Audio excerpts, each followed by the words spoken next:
My name is Mark Bezuijen. I'm a Principal Environment Specialist with the Asian Development Bank. Before we start the meeting, I'll just give a few very brief housekeeping comments. For everyone here, please be aware that this meeting is being recorded. We have simultaneous translation as well. It is the small globe icon at the bottom of the screen, so please select Chinese or English channel as needed appropriately. Please kindly keep your microphone and your video switched off unless speaking, simply to help us save on the bandwidth. For all speakers, please kindly note we will employ strict time management just to make sure that we have enough time at the end for questions and answers. So if it's clear that you are at the end of your allocated time and you still have some way to go, I will respectfully and gently just give you a gentle reminder to please complete your comments. Everyone, we very much welcome and encourage comments and questions throughout the meeting. That is the purpose of this meeting. Please use the chat box for this. So all chat box comments will be recorded by us. We'll put them into a Word file later. Even if we can't answer every question that may come up during the meeting, we have these for the record and they will help guide us moving forward as well. Also a note that after this meeting, the chat box comments, the Zoom recording, and the biodata and the program will all be uploaded onto an ADB knowledge webpage, and we will send that link around to everyone here to share that, so the information is available. We will ask everyone to turn on their video at the end of the opening remarks for a quick group photo. And with that, may I please hand it over to my director, Mr. Thomas Panella, Director of the Environment, Natural Resources and Agriculture Division of the East Asia Department of the Asian Development Bank. Tom will kindly chair the opening session and session one. Tom, thank you very much. Over to you. Yeah, thanks. Thank you, Mark. And good afternoon, everybody. And a warm welcome and thank you for everybody who is at this meeting, and it may be good morning, afternoon, evening, depending on where you're coming from. But I'm very pleased to be here with this preliminary working meeting to implement the Regional Flyway Initiative in the People's Republic of China. As Mark noted, I'm Tom Panella, Director for Environment, Natural Resources and Agriculture in East Asia, as well as ADB's Chair of the Water Sector Committee. The meeting has been jointly organized by the Asian Development Bank, the East Asian Australasian Flyway Partnership Secretariat, and the Center for East Asian Australasian Flyway Studies. And I sincerely thank the co-hosts for their efforts in collaboration on this vital initiative. But I'd also like to thank all the other partners who will be sharing with us today, as well as those who've worked to make the Regional Flyways Initiative a reality.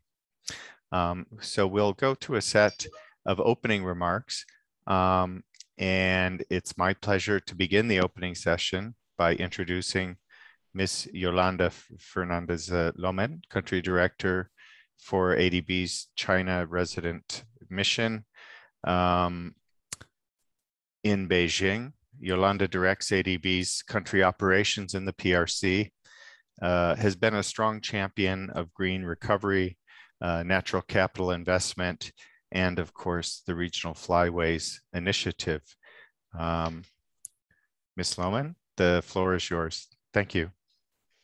Thank you very much for the introduction. Deputy Director General, Ms. Li Yan, Deputy Director General, Mr. Liu Ning, colleagues, ladies and gentlemen, good afternoon. On behalf of the Asian Development Bank, I would also like to extend a warm welcome to the distinguished speakers and participants at this preliminary working meeting of the Regional Flyway Initiative in the People's Republic of China. Let me start by saying that, among other aspects, the COVID-19 pandemic has highlighted the fragile balance between nature, human health, and well-being, reminding us of the need to take determined actions to halt the loss of biodiversity and degradation of ecosystems. Wetlands protection is a perfect example to illustrate the point. Wetlands, which are critical for flyways, contain unique biodiversity values and sustain rich ecosystems. They support public goods and services that are vital for the survival of millions of people, including flood control, water supply, food security, and sources of income. Wetlands are also essential for carbon capture, an important tool to address the impacts of climate change. Looking ahead, we have an opportunity to build on the increased global awareness and contribute to the global momentum calling for a green economic recovery. For the Asian Development Bank, this means greater efforts to incorporate biodiversity conservation in our operations, with our projects in the People's Republic of China playing an important role in this endeavor. These efforts are part of ADB's increased engagement in biodiversity conservation and green development in alignment with the PRC's determination to achieve its goal for an ecological civilization. The PRC contains some of the most important wetlands in the world. The Yangtze and Yellow River basins alone, which are at the center of our work in the PRC, support over 50% of the country's population. The lower reaches maintain large populations of migratory water birds and fish and host a rich biodiversity found nowhere else in the world. In this context, the Regional Flyway Initiative is key to support the sustainable management of wetlands in East and Southeast Asia. We are very excited about the launch of the initiative with our partners at the 15th Conference of the Parties of the Convention on Biological Diversity next month in Kunming. And this brings me to today's meeting, a vital step to raise awareness of the initiative, to learn from the many excellent wetland projects in the PRC, and to seek stakeholders' feedback. We believe that timely efforts like this working meeting are essential to craft successful partnerships and explore synergies as we work closely together towards the same aim. In closing, let me express my gratitude to our co-hosts for the support to and deep engagement in the initiative. And my thanks also go to the hardworking team that has made this important discussion possible. I look forward to the launch of the initiative in Kunming. Thank you very much. Thank you very much for those inspiring words coming from ADB and our commitment to this initiative as well as to the environment in PRC. Now let me invite Ms. Li Yan, Deputy Director General of the Department of Wetland Management of the Ramsar Administrative Authority of the China National Forestry and Grassland Administration of the PRC. National Forestry and the Grassland Administration plays a critical role in the planning and management for wetland use and conservation, and will be an important partner for taking this Regional Flyways initiative forward. Director General, Deputy Director General Li, the floor is yours.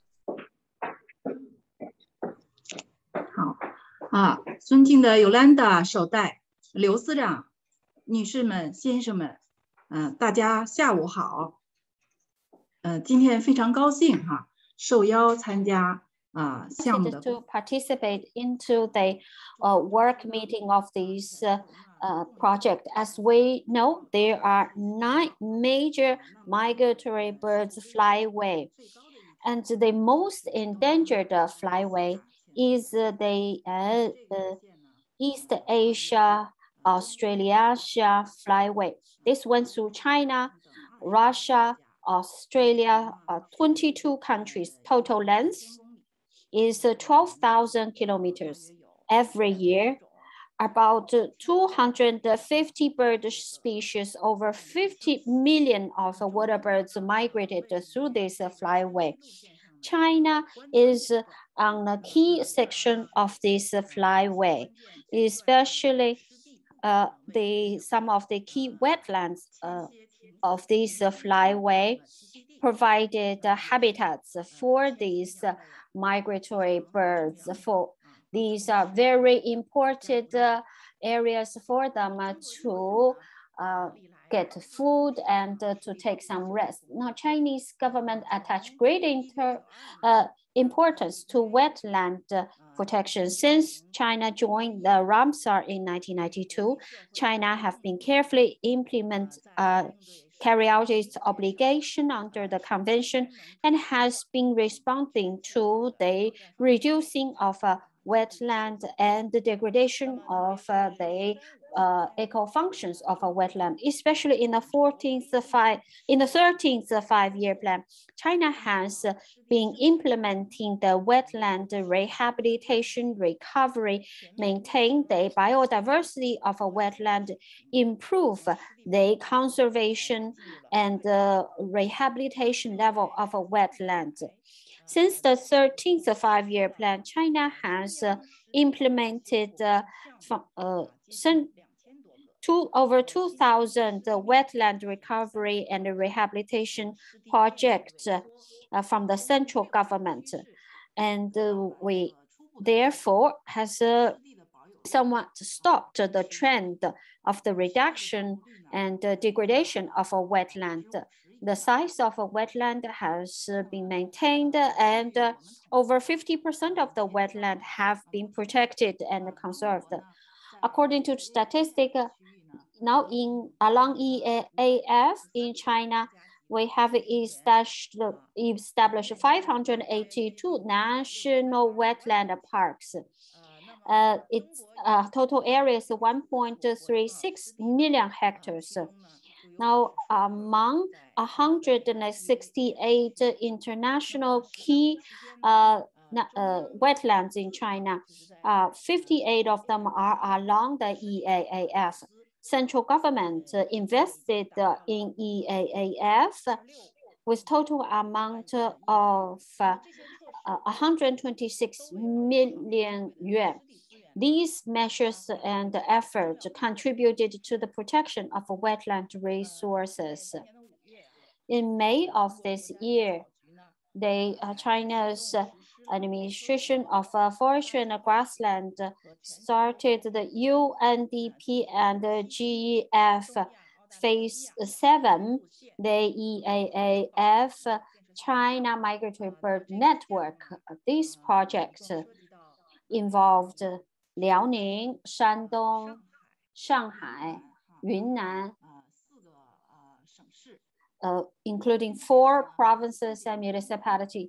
The key focus of this project is along the EAEF flyway, key water bird, and the protection of their stopping areas. By implementing this project, we plan to add 200,000 hectares new wetland, and for the 300,000 hectares of international important wetland to strengthen the protections over that. Sorry, I cannot hear her.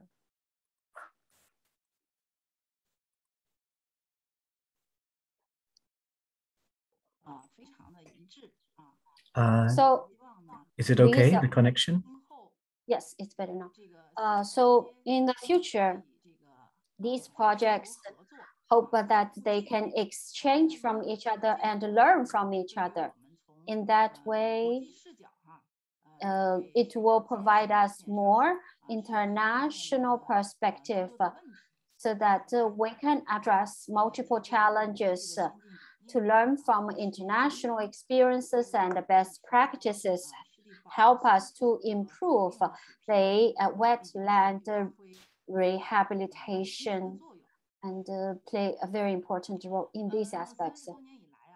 For over 3 decades, ADB has been actively participating in the global environment governance, and it has conducted the multi-sector in-depth cooperation with China.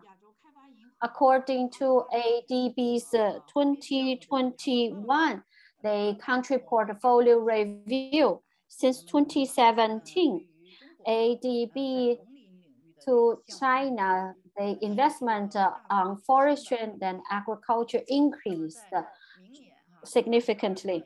In 2022, next year, China is going to host the COP14 of Ramsar. We hope that with ADB's support and participation, by have extensive international cooperations. Hope we can jointly promote wetland conservation and sustainable utilization to protect the biosafety and protect the flyways. And I hope this a very successful event. Thank you very much.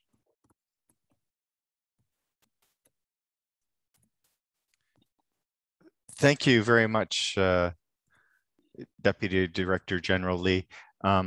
It was, for me, interesting to hear about the impressive efforts that your ministry has undertaken already, and the work that is being done, and also that the Ramsar Convention does provide an excellent opportunity.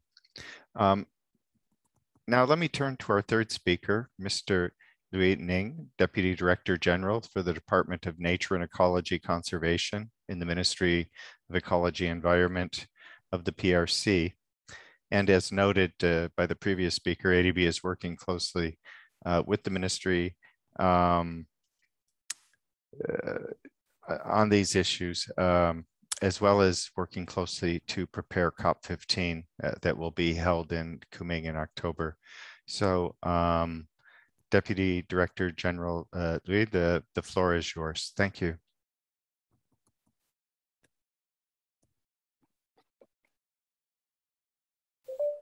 Thank you, Mr. Chair. Can you see me? Can you hear me? We can see and hear you fine. Thank you.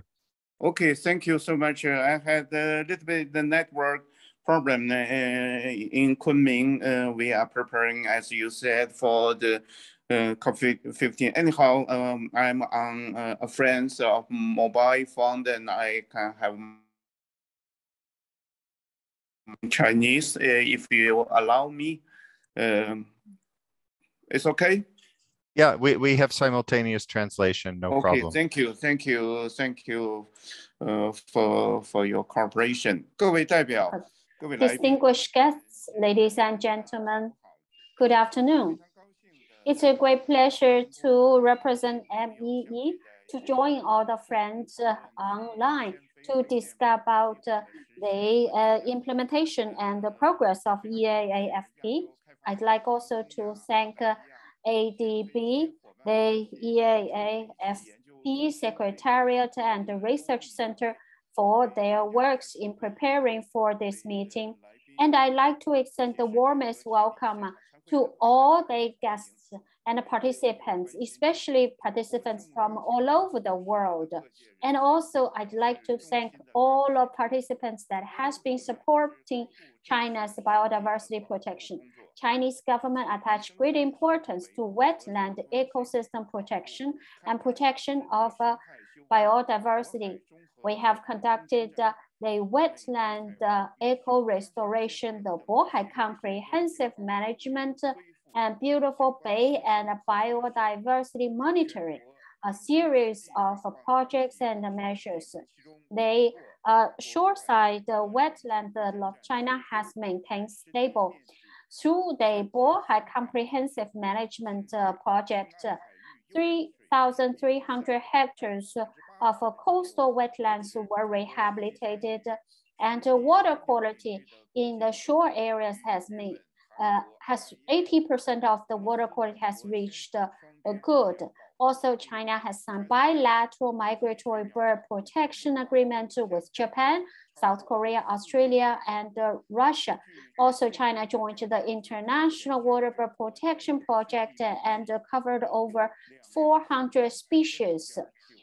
According to statistics, China's wetland has reached 23.46 million hectares, including mangrove, forest, marsh, and inland wetlands.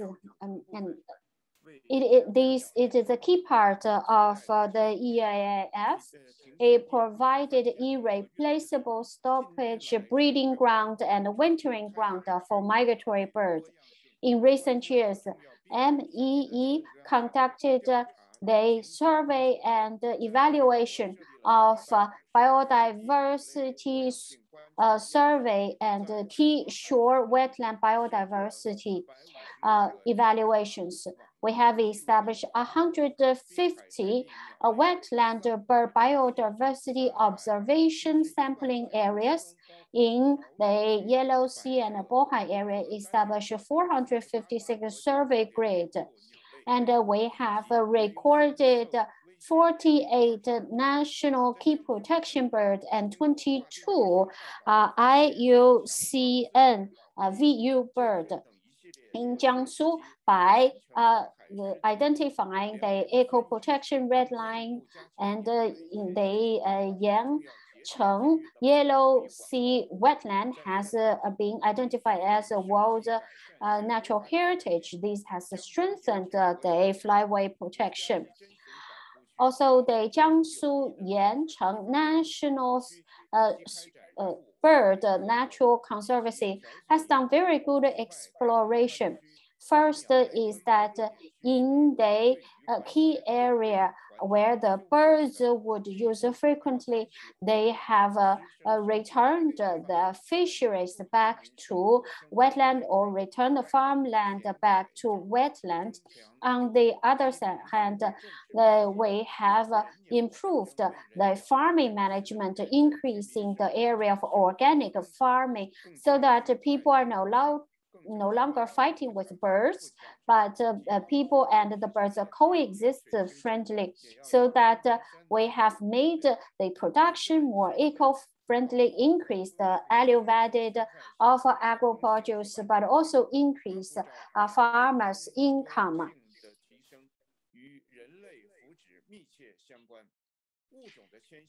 And also the migration of the species allow us to have the intensive global linkage and a connection. The work actually does not have borders, does not distinguish between you and me. There's only 12 days before the biodiversity, the COP15 of Biodiversity Convention, which will take place in Yunnan, Kunming.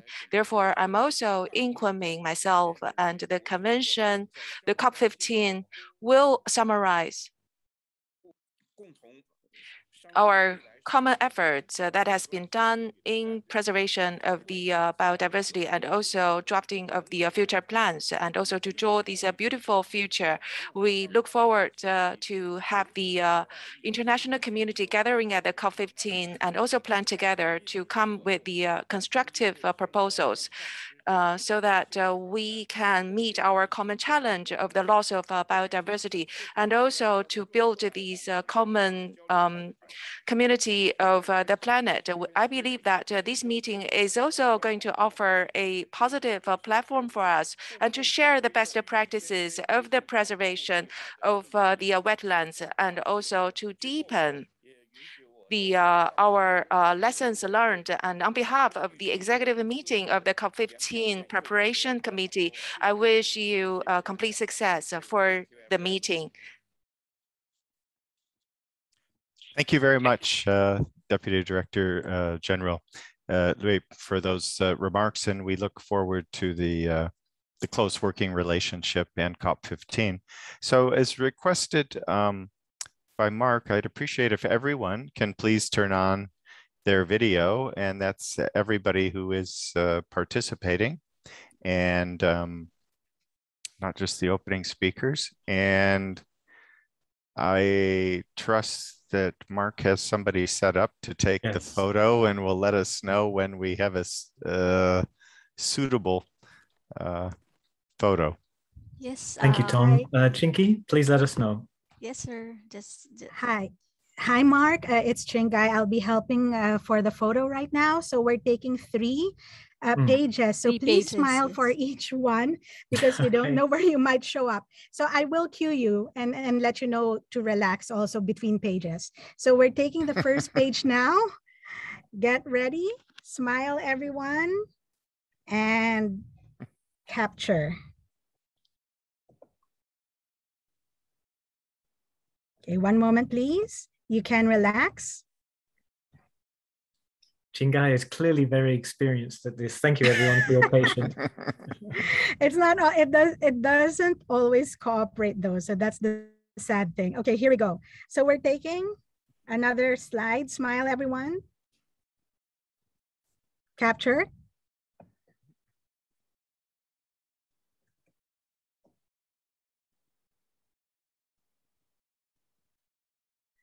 Okay, so the very sad news is it's not working on screen capture, but I do have a backup plan. So we're going to do the backup now.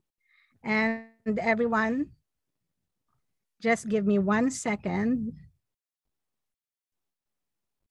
Chingai, for a time manager, you're killing me here because we're already 10 minutes over. Okay, so what we can do then is we can just capture these things on the recorded video and you can proceed, but it's not cooperating. Okay. Screen capture is not cooperating. Thank you very much. What I will do then is just scroll you through the video. We will scroll you as it's recording. So just 1 second. So we're scrolling now, slide 1. Smile, everyone. And stop, relax. And we're going to slide 2. Smile, everyone. And relax. And slide 3. Okay, thank you. Thanks a lot, Chingai. Tom, over to you, please, to lead into session 1. Colleagues in session 1, please stay within your 10-minute allocation for each of your presentations. Thank you. Over to you, Tom. Yeah, thanks, Mark, and thanks, Chingai. And also, I'd like to thank the speakers for the opening remarks that I thought were very good to set the tone for the workshop here. So the aim of session 1 is to provide a brief introduction to the Regional Flyways Initiative and the national framework within which wetland management is based.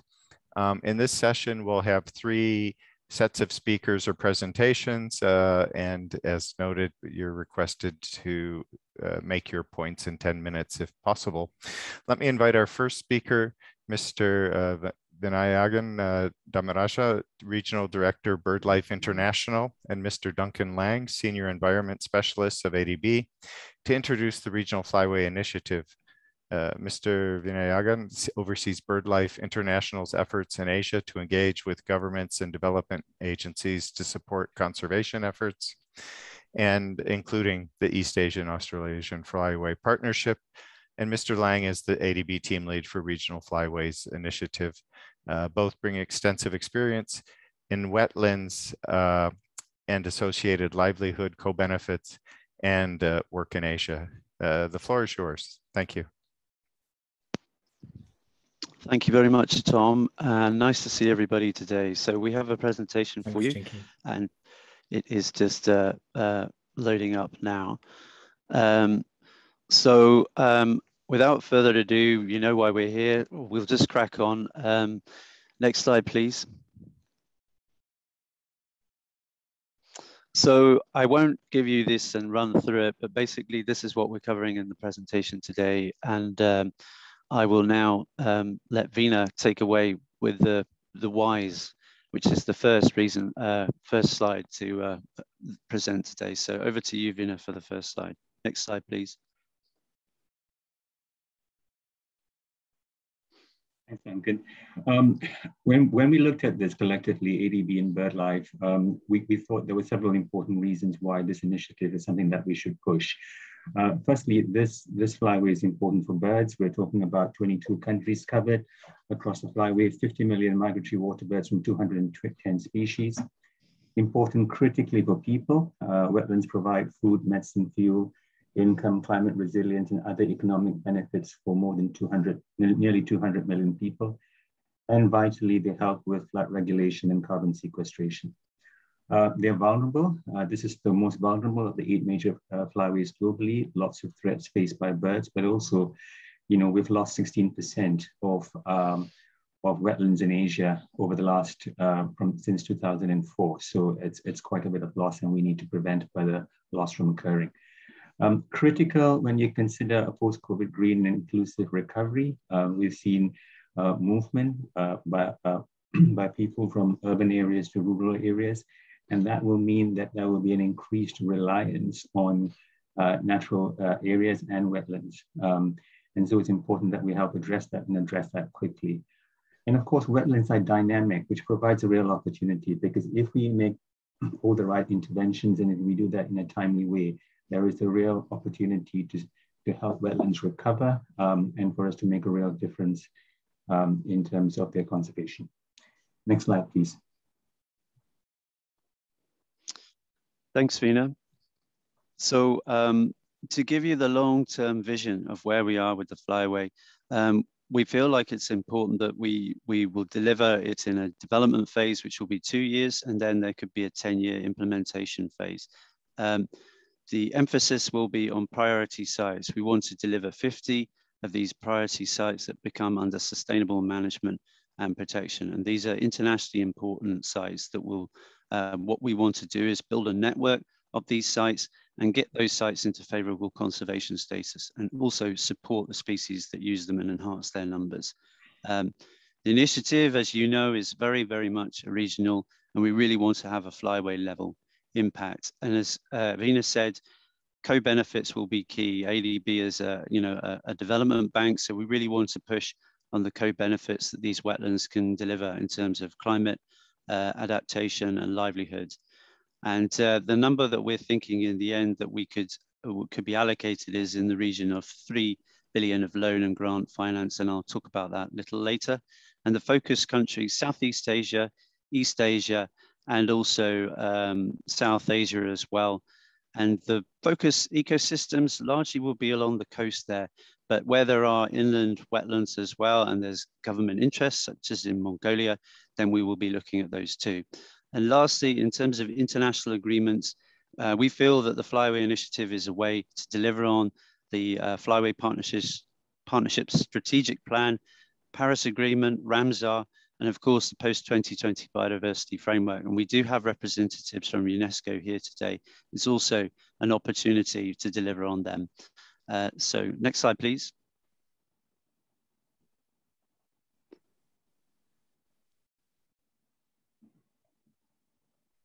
So where we are at the moment is that ADB has a grant in place for the development phase.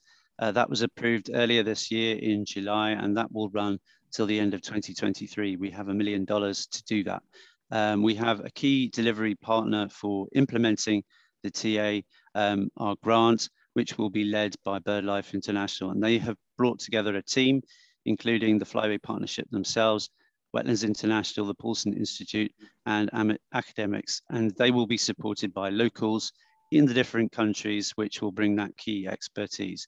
And what we're going to deliver under this grant work, these are the kind of key milestones that we're thinking about in the next couple of years. First off, we're hoping to have an Inception Workshop, and you will hear more about that later in the coming months. Then we will try and do the site selection work, get the framework endorsed for how we identify those priority sites. Then we'll do the work to do that identification and then get the consensus that the sites that are selected are the ones that the governments are interested in across the Flyway, and then we will develop concepts for them. Next slide, please. And under our grant work, there will be 3 outputs. The first one will be this stakeholder engagement, needs assessment, capacity building, and gap analysis work. The second one will be about the identification of those priority sites and then developing concepts for them. And then the last output will be about the sustainable financing mechanism, which you'll hear a little bit more about later. Next slide, please. Over to you, Veena. So in terms of the biodiversity value of sites, which is one of the criteria that we will use to sort of assess sites, there are several key things that are important. These sites have to be globally significant in terms of their bird, in terms of their ability, in terms of bird populations and the importance for birds. They have to be key sites in terms of the life cycle of birds. So in terms of staging, in terms of habitat, in terms of molting, in terms of roosting. They've got to be important in terms of their ability to connect different sites. So they've got to be important stepping stones. And I think the other thing that we're really thinking about is looking at them in terms of their current designation. Are they World Heritage Sites? Are they Ramsar sites? have they been identified through different mechanisms as being extremely important and worthy of further investment? Once we've looked at the biological importance, we will also look at the conservation potential of these sites. So the first question there is, are these sites, are the threats at these sites being addressed? If they're not, then these are sites that will require greater investment. If there are conservation actions that are underway, is further effort required? If so, for example, through increased management, that is something that should draw investment. And then, of course, the key element is looking at the involvement and willingness of local government and communities to support these projects, because we think that that is absolutely critical to the long-term sustainability and viability of these sites. And finally, of course, we want to make sure that the sites that we identify also include sites that have good long-term potential, but may not be immediately on our radar from a biodiversity perspective. So these are the things that we will take into consideration when it comes to actually identifying and selecting sites, and we will consult with local stakeholders in doing so. Next slide, please. As we mentioned earlier, I think it is absolutely important that we look at these sites not just from a biodiversity perspective, but also in terms of their ability to contribute towards climate change mitigation and adaptation. So we're going to be looking at sites to identify and work out their carbon stock and their carbon and their ability to act as carbon sinks. And hopefully the investment that will then be made at these sites will enable us to manage these sites and enhance their ability to be carbon sinks and contribute towards climate change mitigation. And then, of course, we will also look at adaptation. So this is looking at both, adaptation to address flooding, adaptation to address sea level rise, and making sure that there are green infrastructure investments that happen at those sites that enhance the ability of the site to contribute towards climate change adaptation. Next slide, please. And finally, when we look at these sites, we're going to be looking at it in terms of the benefits that they convey to humans, and especially livelihoods, agriculture, fishing, aquaculture, salt production, sustainable timber harvesting. All of these things happen at these sites and contribute towards the economic value of these sites. So we hope that the investments that take place at these sites, that we will help to identify investments that would benefit all these different economic sectors. And then, of course, there is tourism, and certainly bird tourism, biodiversity tourism is on the rise. And how can these sites be sort of enhanced in terms of facilities for tourists, facilities that will essentially enable the local economy to benefit and grow as a consequence of tourism. Next slide, please. Over to you, Duncan. Thanks, Vina. So the implementation phase. So once we've done that development phase, we'll then be moving into actually delivering projects. So we'll take those concepts that I was talking about and we'll turn them from that stage into real feasible projects that can go into the project pipelines. There will be likely some overlap, but it really depends on the interest from the government and the governments of the different development member countries. And the delivery schedule, we have, as I said earlier on, thinking of a 10-year window, but we also were thinking of aligning ourselves with the post-2020 biodiversity framework. And in terms of how we implement it, it might be on a 5-year cyclical basis. So I'll now run through the two main components just very quickly of what we would do with the implementation of the phase of the initiative. So next slide, please. So as Vina said, the types of sites would be trying to deliver a number of things, but overall, this is just an overview of what we'd be trying to do. Again, that number of 3 billion, this comes from essentially, if you invested 50 million per site and you had 50 sites that you were investing in, that would give you a number of 2.5 billion. So there's a bit of approximation there. And the funding for that would come from bilateral, multilateral sources as well as civil society, and it would be, all of that money would be together, whether it was grants or loan money. And in addition to any investments in any sites in the different countries, you would of course also have this capacity building element as well, trying to help with policies, networks, partnerships, institutions that can be made stronger to make sure the flyway was looked after in the long term. Next slide, please. Over to you, Vina.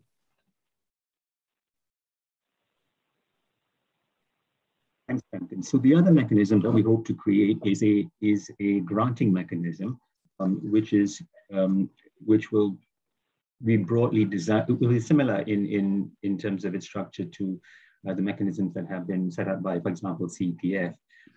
So this will be $15 to $20 million per cycle. And in terms of the function of this, it is meant to be complementary. It is meant to complement the loan facilities. It will focus on investments in non-protected areas and some protected areas. It will support the activities of local organizations and academia in terms of interventions at sites. And it will also support some strategic activities that have to take place to support the flyway as a whole.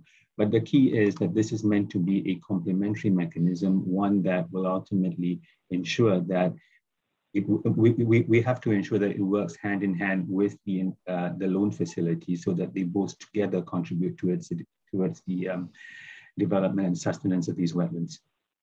Next slide, please. This, in our view, offers a long-term opportunity to support the PRC's priorities in the flyway.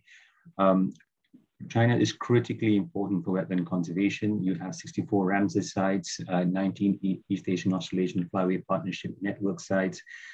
There are various other coastal sites that qualify as important bird areas. The importance of China to coastal conservation is absolutely critical.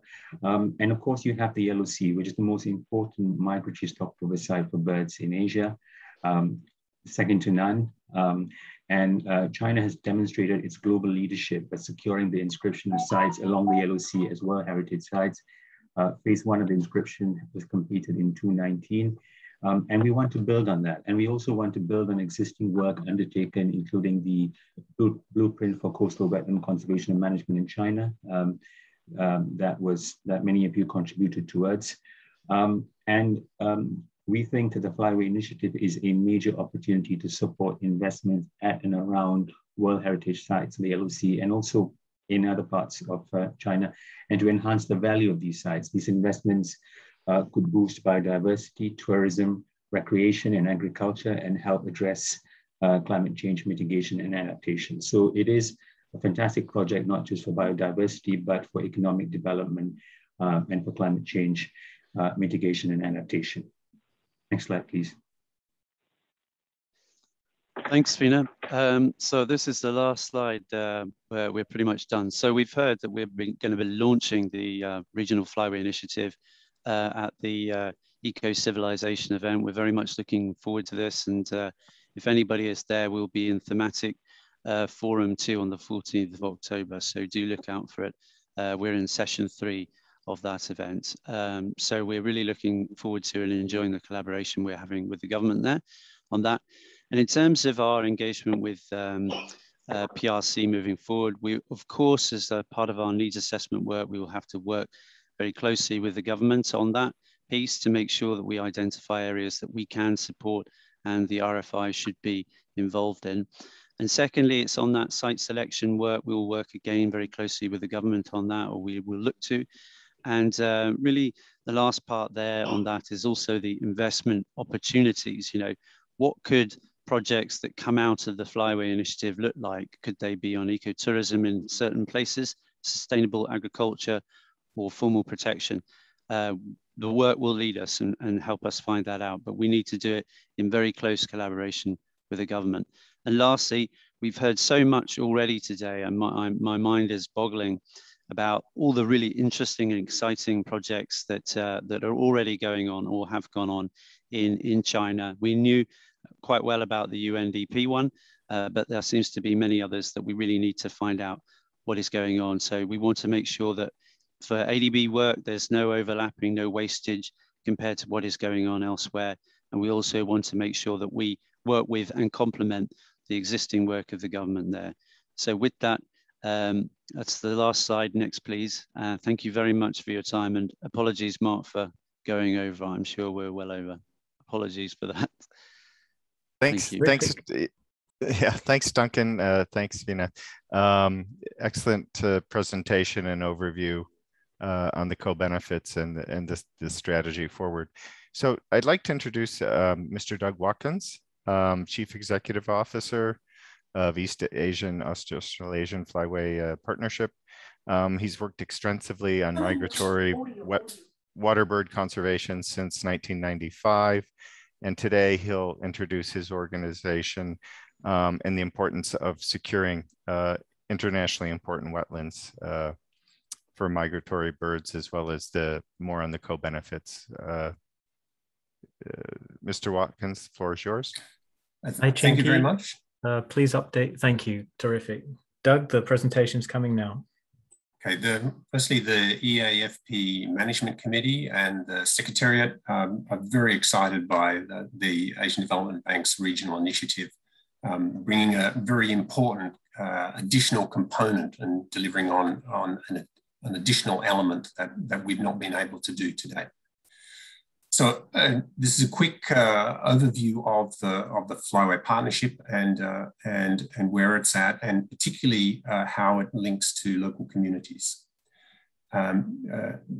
Next slide, please, or next element in the slide, please.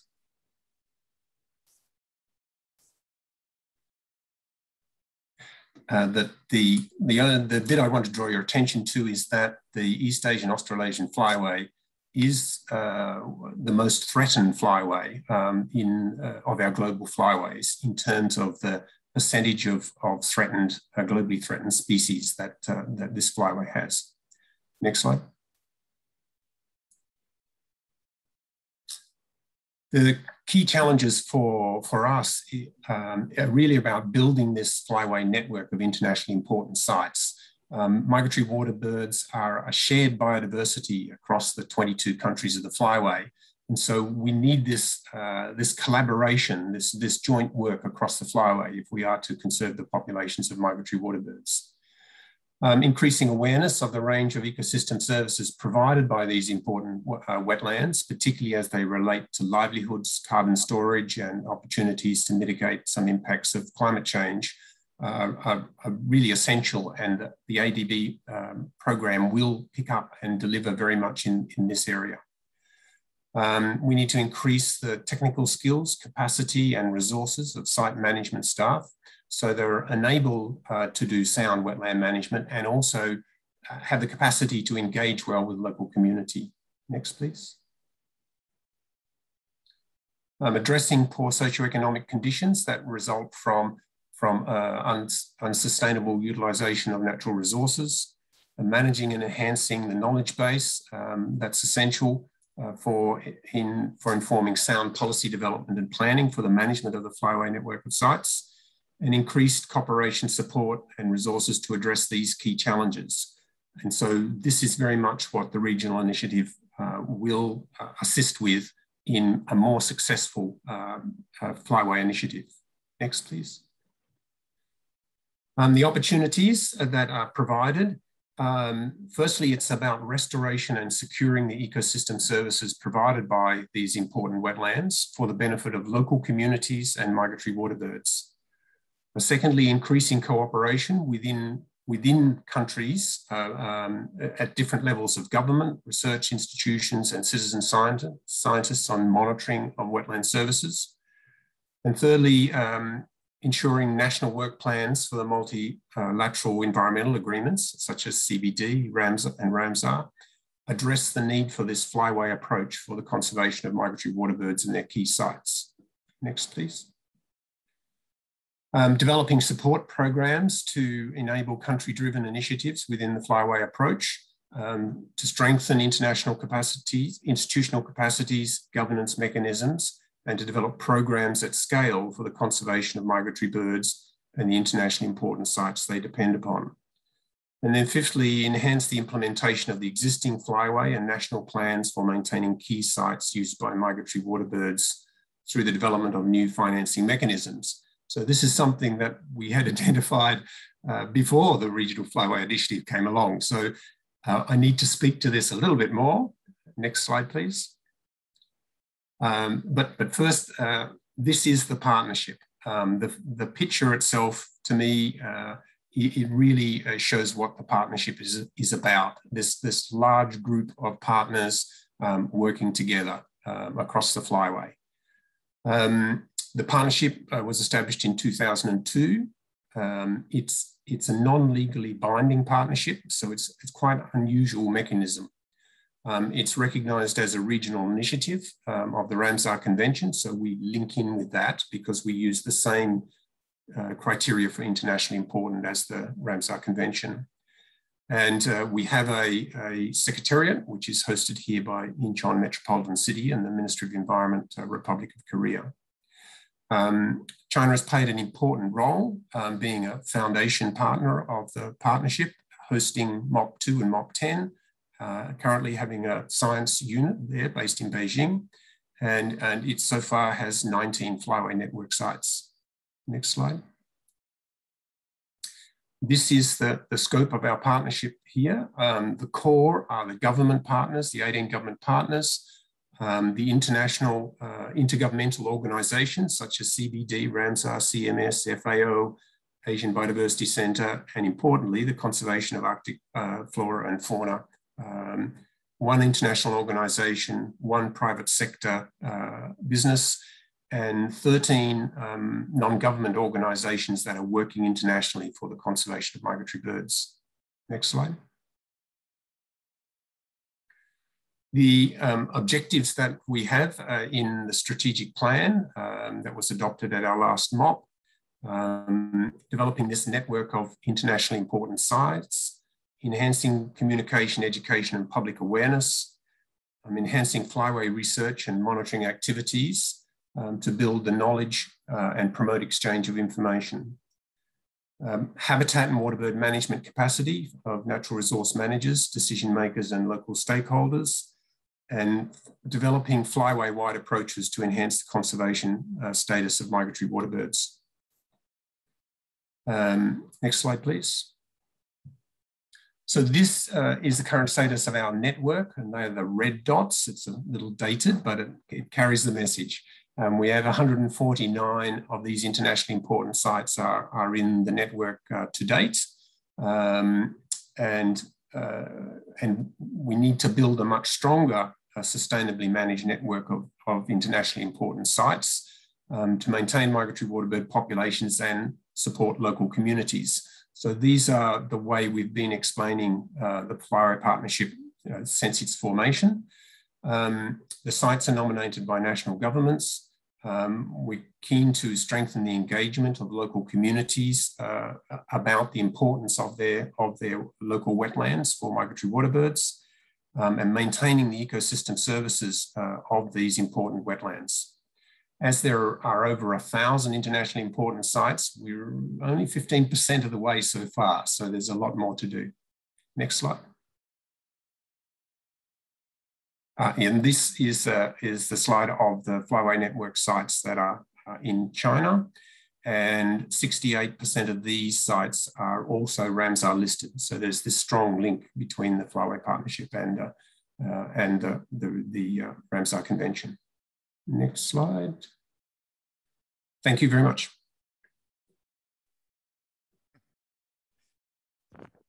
Thanks, Doug. Great presentation and great to see this work ongoing, commensurate with the ADB and others initiative. So the third speaker is Professor Lei Guangchun, Director of the Center for East Asian Australasian Flyway Studies. Professor Lee has 30 years of experience in wetland ecology, migratory bird conservation, and he'll talk about national plans and targets for wetlet and waterbird conservation in the PRC. Over to you, Professor. Thank you.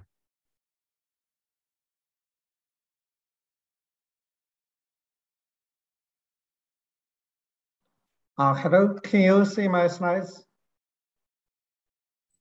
Yes, we can see, Professor. Yeah. Okay, thank you very much. I think it's my honor to talk about waterbirds and wetland conservation programs in China.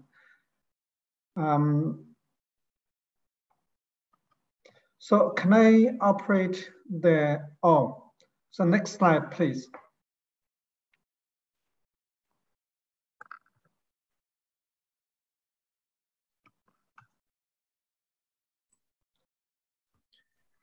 Sorry, it's the program.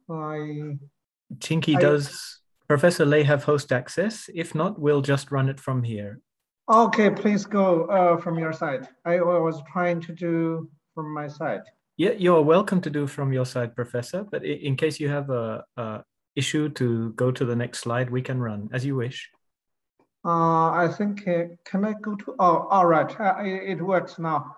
So I'm very pleased to present this Center for East Asia, Australasia Flyway Studies.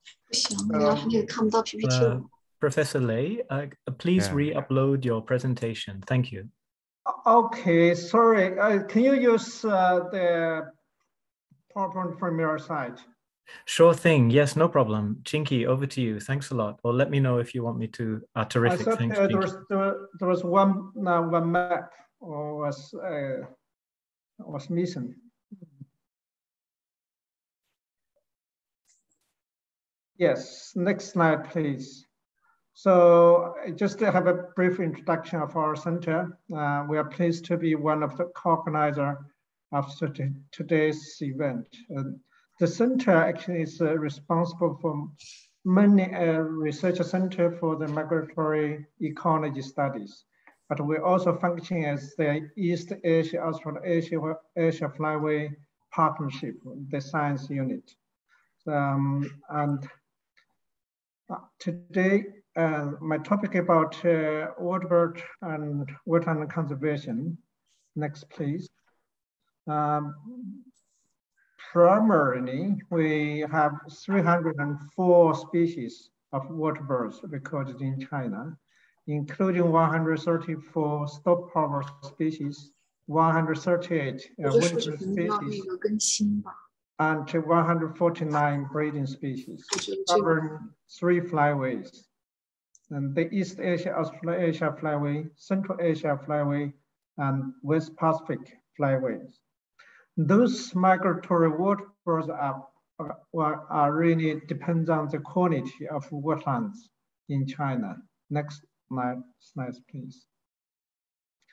So according to the second national inventory of wetlands, there are 53.6 million hectares of wetlands. However, these are wetlands still facing a number of threats. In particular, the wetland reclamation are still going on, hydrological alteration by the engineering programs. We also have the invasive species. This is one of the most serious threats to waterbird habitat. And fourthly is the pollution, and lastly is the land use change.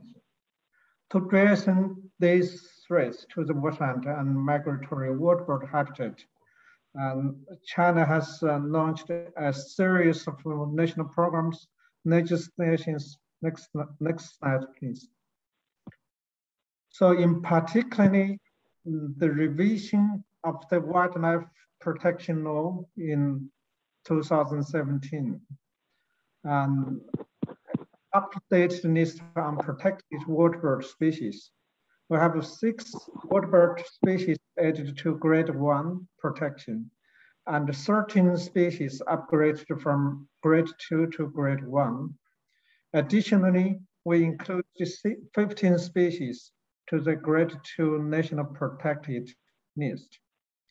On top of this updated list of protected species, and the revised National Wildlife Protection Law requires the local government to identify key habitats for all national protected species and take measures to protect those key habitats. Second major achievement on this is the National Wetland Conservation Law has been under consideration. It's been discussed within the National Congress for the first time. I think the revision or the finalization of the National Wetland Conservation Law will be projected in the near future. Apart from the legislation, the wetland conservation and restoration orders, I will talk about more on that in the next slides. So the second one is the zero loss of national wetlands. And the leadership accountability in wetland conservation, protected area system consolidation has been just finalized in the preliminary stage. And of course, after 2002, the National Wetland Conservation Program has been implementing. In that process, we also have the wetland eco-compensation and in particular focus on Ramsar size and flyway network size. Right now, we are implementing the 14th 5-year plan. So the 14th 5-year plan has attached a great importance to the migratory waterbird habitat conservation. Next slide, please.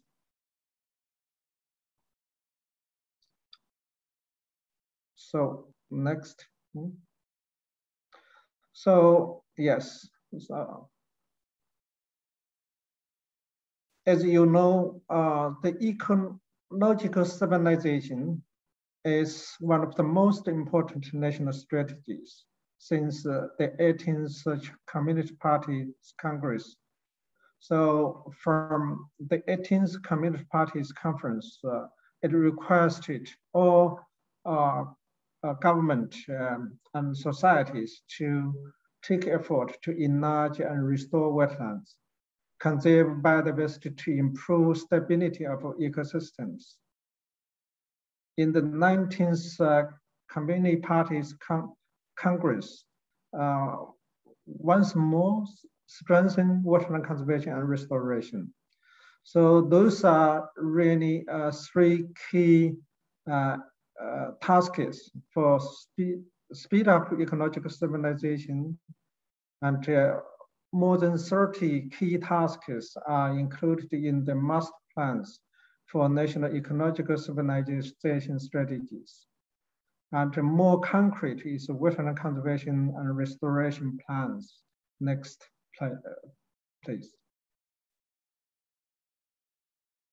So these are the most important national policy issued by State Council in 2016, which consists of 7 components, including overall requirement for all the government and societies. And second one is to classify all different wetlands into different categories for different adaptive management. And the third one is to have the responsibility system for all government leaders. And the fourth one is to regulation on wetland uses. And the fifth one is the restore degraded wetlands as a responsibility for local government. And to establish a monitoring and evaluation system. And finally is to provide safeguarding measures to implement wetland conservation and restoration programs. Next slide, please. So under these plans, more than 33% of the natural wetland has been under formal protection, including 64 Ramsar sites, more than 600 nature reserves, more than 1,000 wetland parks, including almost or more or less 900 national wetland parks. As all you know, we are nominating the Yellow Sea Bohai Bay Migratory Water Sanctuary as the World Heritage Sites. Next, please.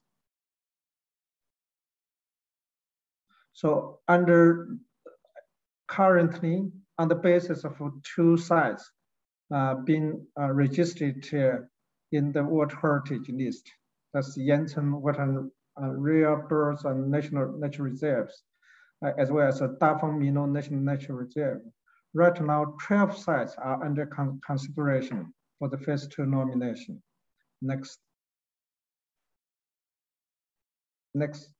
slide, please. Yeah. So from 2019 up to now, the preparation for phase 2 nomination are more or less completed.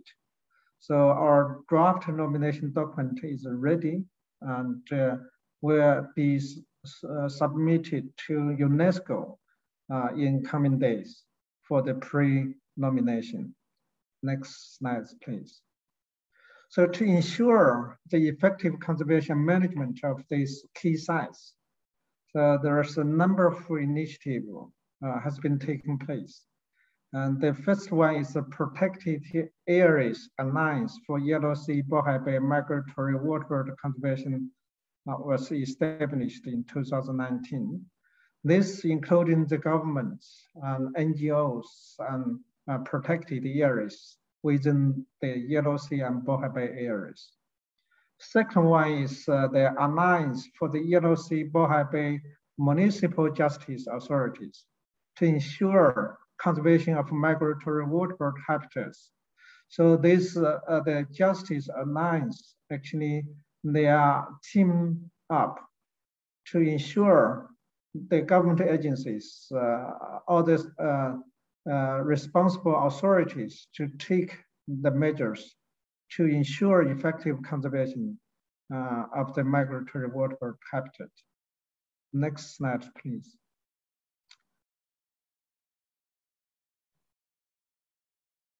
On the basis of the nomination, as well as the World Heritage Site conservation plans, we found that the roosting habitat in those areas are the major gap. So restoration of roosting sites has been implemented in a number of places, in particularly in Tanzania areas.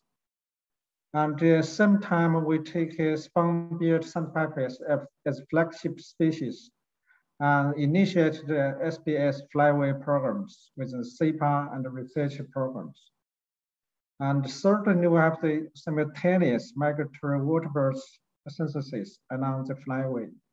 So for this bird censuses and monitoring program, we can provide government with the basis for their conservation and management strategies and action plans. I think next slide, please. Oh, thank you very much.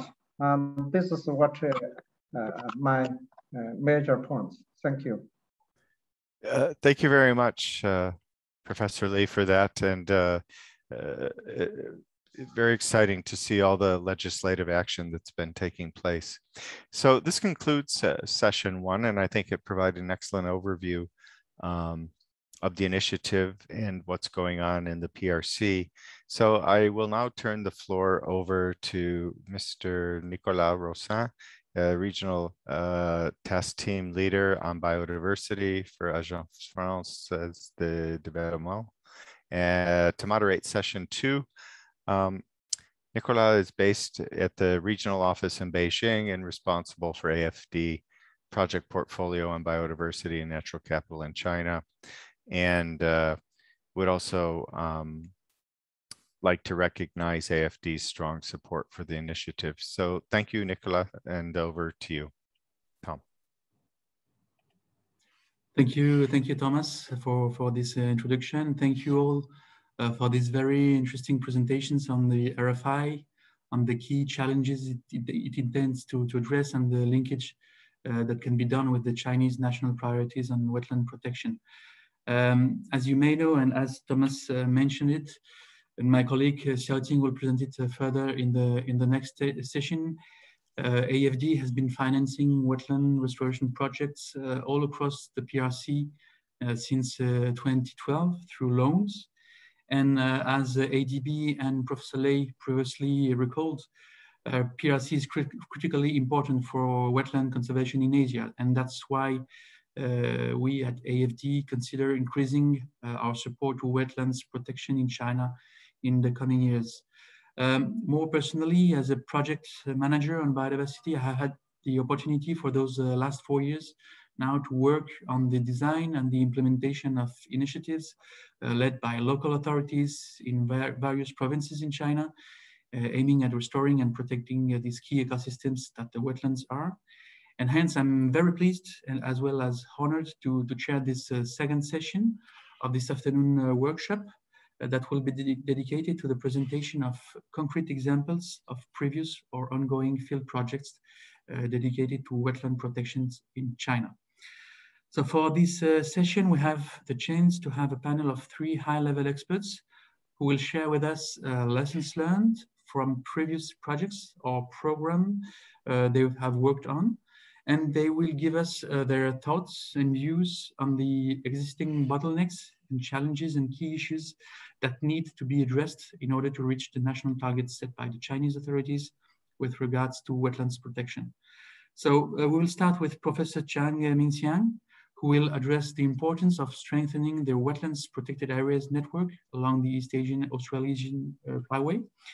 Professor Zhang is Deputy Dean of the School of Ecology and Nature Conservation at the Beijing Forestry University, and he is an expert on environmental policy and legislation. And as such, Professor Zhang has been responsible for drafting the Chinese National Wetland Conservation Law. Before handing the floor to you, Professor Zhang, a gentle reminder to all the speakers for this session for timing consideration. I recall that each of you will have only 7 minutes for your respective presentation. So thank you for your understanding. And Professor Zhang, the floor is yours. Thank you for your for the president. Okay, can you open the PPT in your site? Thank you, Dr. Zhang. Yes, just uploading now. Okay. Okay, I will give a brief introduction about the UNDP and the GF project about strengthening the protected area network for migratory bird conservation along the EAEF in China. Next. And this is the project responds to the environmental challenge and remove the barriers in the EAEF in China, and contribute to the migratory waterbird protection and the wetland restoration in China. Further realizing the EAEF passed through highly populated eastern China, where rapid economic growth, unsustainable use of natural resources, and population explosion have seriously impacted the coastal ecosystem and service. As a result, this coastal region of East China is a critically strategic section for the entire flyway for migrating waterbirds. And the following factors have been identified as the main threats. First is about the loss and the degradation of the habitat. Land reclamation and the infrastructure development are the 2 key factors led to the sharp reduction in the area of the coastal wetland in China. Second, unsustainable fishery and marine culture and aquaculture, overfishing for nearly 20 years, have resulted in the serious degradation of offshore fisheries resources in China. And the third is about water pollution. It can be seriously impact the health of the coastal ecosystem. And the fourth is about invasive land species. These species already cause large financial losses and have a growing threat in the protected area in coastal line, especially Spartina. And the hunting, utilization, and the treatment of the bird at the present, this activity is not the major, but it still exists occasionally in some area in China. And the climate change. Climate change will impact the habitat condition and the seasonality of the food availability for migrating species. And for this project, the three buried are currently hindering the achievement of the version. Buried one, absence of the strategic approach towards migratory water body conservation in the protected area system and insufficient sustainable financing in China. Buried two, limited integration of flyway wetland conservation priority into the policy plans and operation of the other sectors. The good news is that the China Wetland Conservation Law will be issued early next year. And buried three, next of awareness of the value of wetland ecosystem service and the management needs, and the limited and the information exchange of water body population status and best practice management techniques. Next, please. Next slide. And this slide shows the theory of changes of the project in view of the current situation and the main existing problem. The main outputs of the project are designed based on the problem and which will have a favorable impact on the EAEF. Next. And the project objective is secure the conservation of globally significant migrating waterbirds through the establishment of a network of protected wetland across EAEF in China. And the project adopted a strategy with the following three integrated components. Component one is about flyway protected area network planning, expansion, financial sustainability, and mainstreaming. For this comment one is two outcomes. Outcome one, expanded and more representative protected area system for migrating water body conservation with sustainable financing. Outcome two, flyway wetland conservation advanced through strengthened legislation, planning, and sector mainstreaming. Comment two, site-based demonstration of adaptive habitat management and restoration for migrating water body conservation. And there were two outcomes. And first is about encourage the management effective over 300,000 hectares of flyway wetland protected area. And next is stress to migratory water birds arising from unsustainable land use, reduce over 600,000 hectares. And component three about knowledge management, awareness, gender mainstreaming, and monitoring and evaluation, about the strong public support for wetland and migratory bird conservation, and the effective sharing of knowledge support learning across the project, China and the EAF partnership. And next. And next. And next. There are 4 demonstration sites in the project from north to south.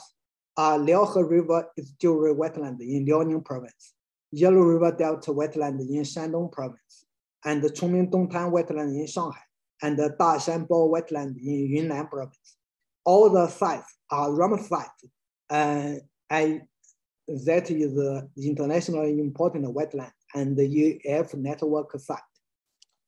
For Liaohe River Estuary Wetland, this site is the key stopover site for current, including red current and the Siberian current. And it is also the largest breeding population of Thunder's gull in the world. And at least 18 species of waterbird occur in number exceeding 1% of their global population. For the Yellow River Delta, and it is the largest breeding site for the Oriental white stork and at least 2,000 nests for the breeding of the sound skull, and representing the second largest breeding site. And 38 species of waterbird occur in number exceeding 1% of their global population. For Chumendongtan wetland, over 1 million individuals of migratory birds stay or pass through this site each year, and 11 species of waterbird reached or exceed 1% of the flyway population. And next. And for the Dashanbo wetland, and it estimated the population of 1,200 individuals, or 10% of the total population of the world's black-necked crane winter in the wetland. So it is important. And next, please. Professor Zhang, gentle reminder on the time. Thank you. Okay. And this project is funded by GF through UNDP, and the domestic implementation agency is the National Forestry and Grassland Administration. Next. And the total project budget is $10 million about GF Trust Fund and co-funding. Thank you very much.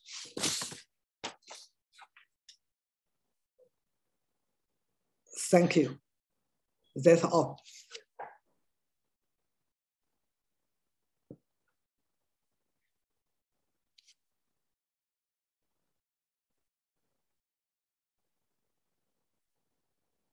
Thank you very much, Professor Lei. Nicholas, are you there?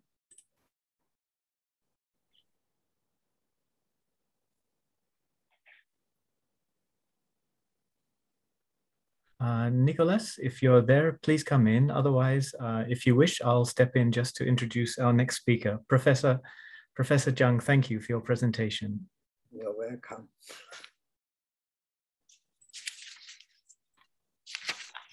Nicholas, just interrupt me.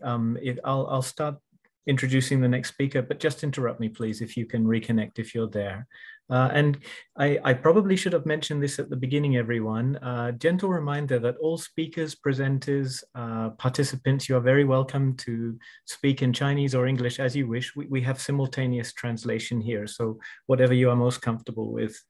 So with that, let me please introduce the next presenter, Mr. Chungshen Yao, who is the GEF Portfolio Officer for AFO in China.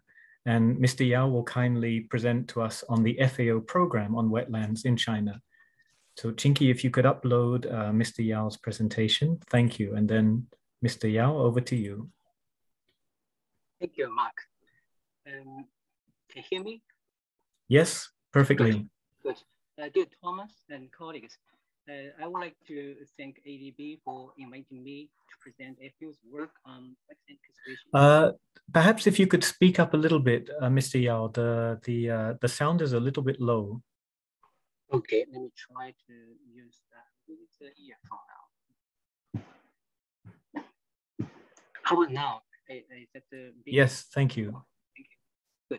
Good. So with an overall mandate of ending hunger and alleviating poverty, FAO is committed to the transformation to more resilient, efficient, inclusive, and sustainable agricultural food systems to deliver healthy food and prosperity for all. Mr. Yao, apology to interrupt you. It's still a little, am I the only one? Is it a little bit small, the volume, or is anyone else having the same challenge? Yes. Yeah. Thanks, Christian. Mr. Yao, maybe if you could just move a bit closer to the microphone, that would be great. Thank you. Let me see. Hello, is it better? Yes, that's better. Thank you. Okay. I'm using the earphone. If you cannot hear me, just let me know. Okay, so apart from deliver healthy food and prosperity for all, but also at the same time preserving our natural resources. So this mission is actually fully reflected by the main principle of FAO new strategic framework. That's better production, better nutrition, a better environment, and a better life. So as one of the UN specialized agencies, FAO offers experience in sustainable fisheries, forestry, wetland, agriculture, and land management at the international, regional, and national levels. My presentation will focus on work in China. So as you can see from this map, supported by Global Environmental Facility Fund, the facility, current FAO China has 9 job projects with total budget over $38 million US. The co-financing actually 6 times more. Aiming to mainstreaming biodiversity, fight against the climate change, and also land degradation. Actually, almost half of them are related to wetland conservation and the sustainable use of the biodiversity, such as the project at the largest freshwater Poyang Lake and Dongting Lake, and also wetlands in West Jilin. So there's also other areas, and we work with 7 national partners. So each project has its unique, theory of change or approach to achieve the project objectives. But if you look at the portfolio level, there are 4 types of good practice I would like to share with you. Please move on. Yeah. So as we all know, wetland actually, wetland management engages not only the forestry department, but also environment ecology, and also water resources, agriculture, and rural affairs. That's why it is very important to establish this kind of a joint meeting systems for wetland conservation, and in conjunction with relevant departments. Here I can give you examples from the Dongting project, and they have established this kind of joint meeting system. Regularly have this meeting at least once per year. Apart from this joint meeting system for Honan projects, they also make use of this lake chip regime, and at the provincial level. You can see the provincial government organize relevant departments to jointly carry out the action plans, like the 3-year action plan for the special remediation for Dongting Lake. At Poyang, also the wetland protected areas strategy for Jiangxi province is being developed with consultation with the various government departments. So this is, I think, is very important. You need to have this integrated and cross-sector management for the success of the project and conservation of wetlands. Please move on to second, next page, please. Okay, good. Well,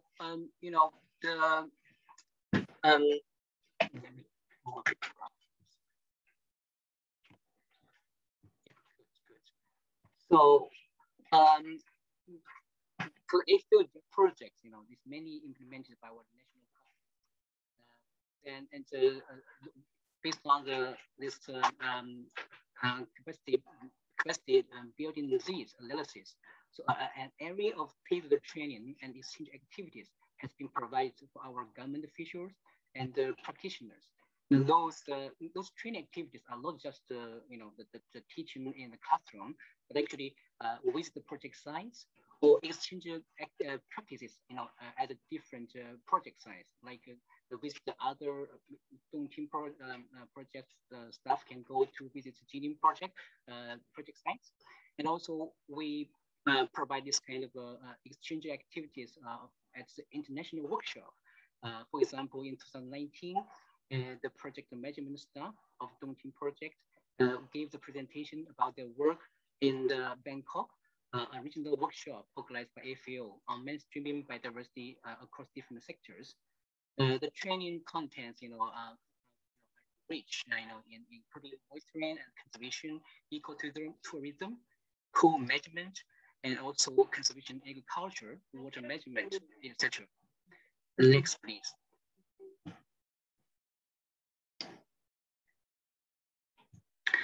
Okay, this is one of the slide I would like to introduce more because I think it's very relevant to our topic today. Well, I mean, in terms of the livelihoods. So we believe the success of the wetland conservation actually relies on how we can make sustainable use of the biodiversity and the wetland resources. Otherwise the local community, the local staff may do harm to the wetland. I want to give you a few examples, for the project in Duncan and on Jiangxi, as well as Jilin, they are all try to explore different ways how to make use of the power of a community and use community-based co-management models. For example, in Duncan Lake, there used to be a large amount of reed which can be used to produce water, to produce paper. However, that can lead to serious water pollution. So one of the way with our project staff thinking about is to use this reed to cultivate and produce the mushroom, and also which can also increase the income of the local community people. Apart from the reeds and in another area, also in Duncan Lake, there's a hunting lake. The local people, because of the fishing ban, so they are trying to make use of the local resources. One of them is a local plant. It's called the shrub chestnut tree, which can be used for the Chinese medicine, and also can be used to produce the Pinot.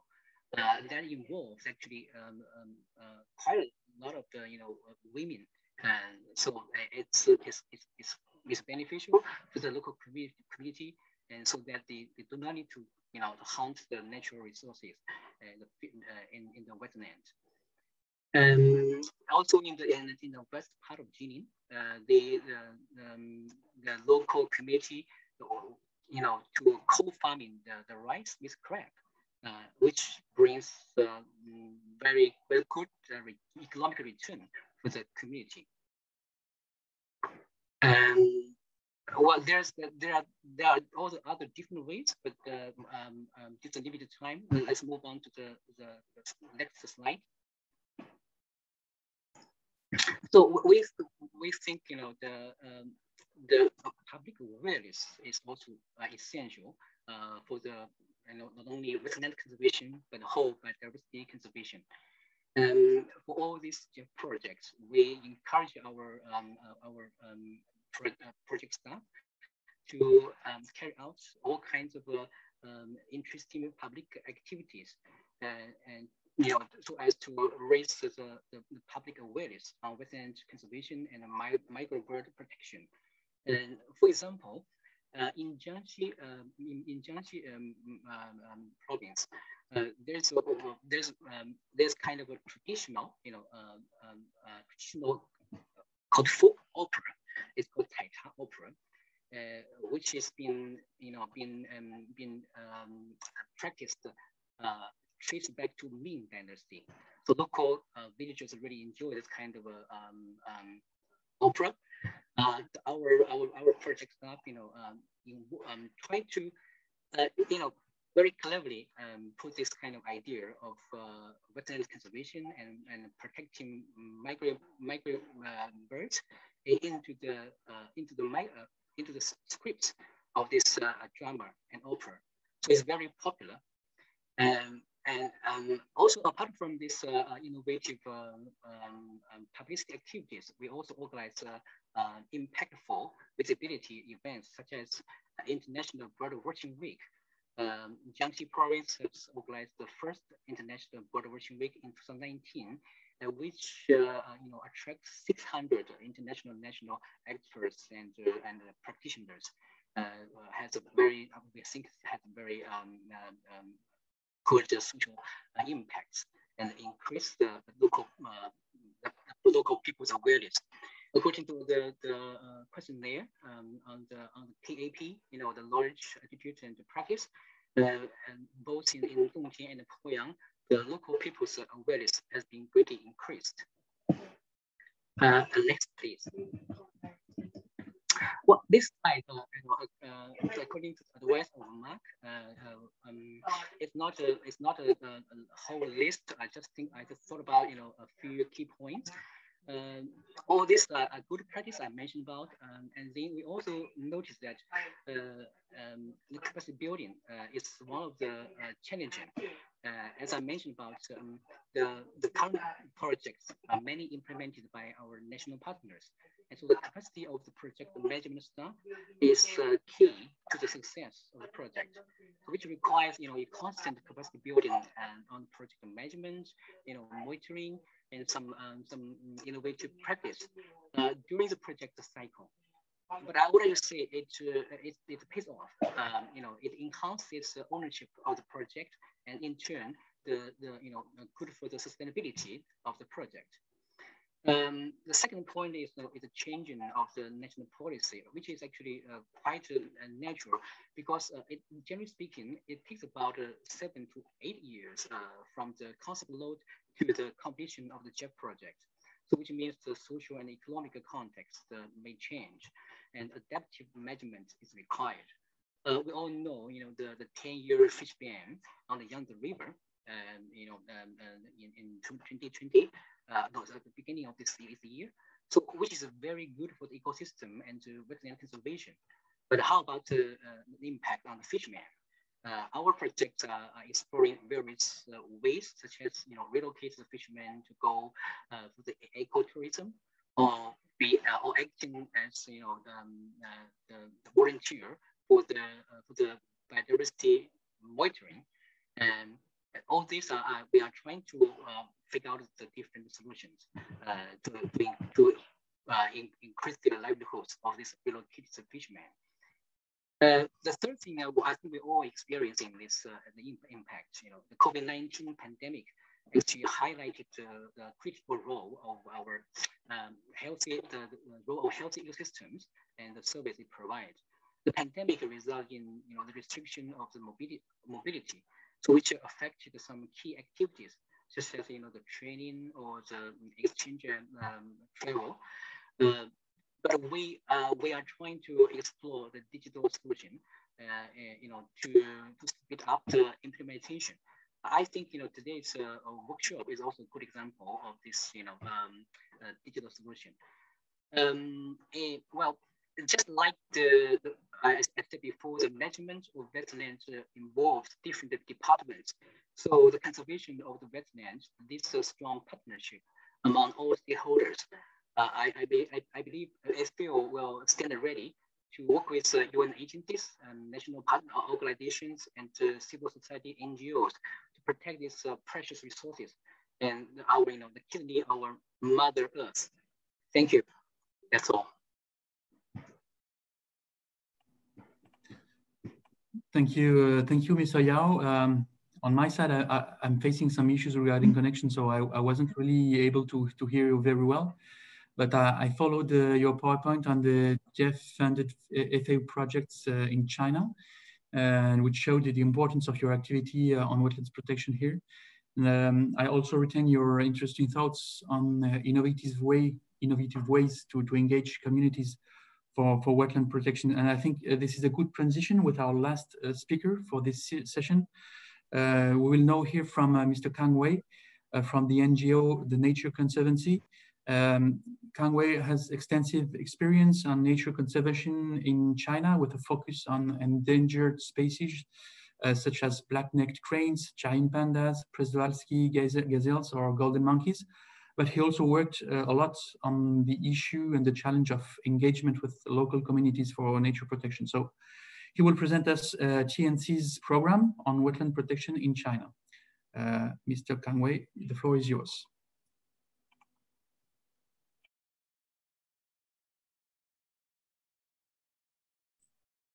Mr. Kang, your microphone. There we go. Yeah.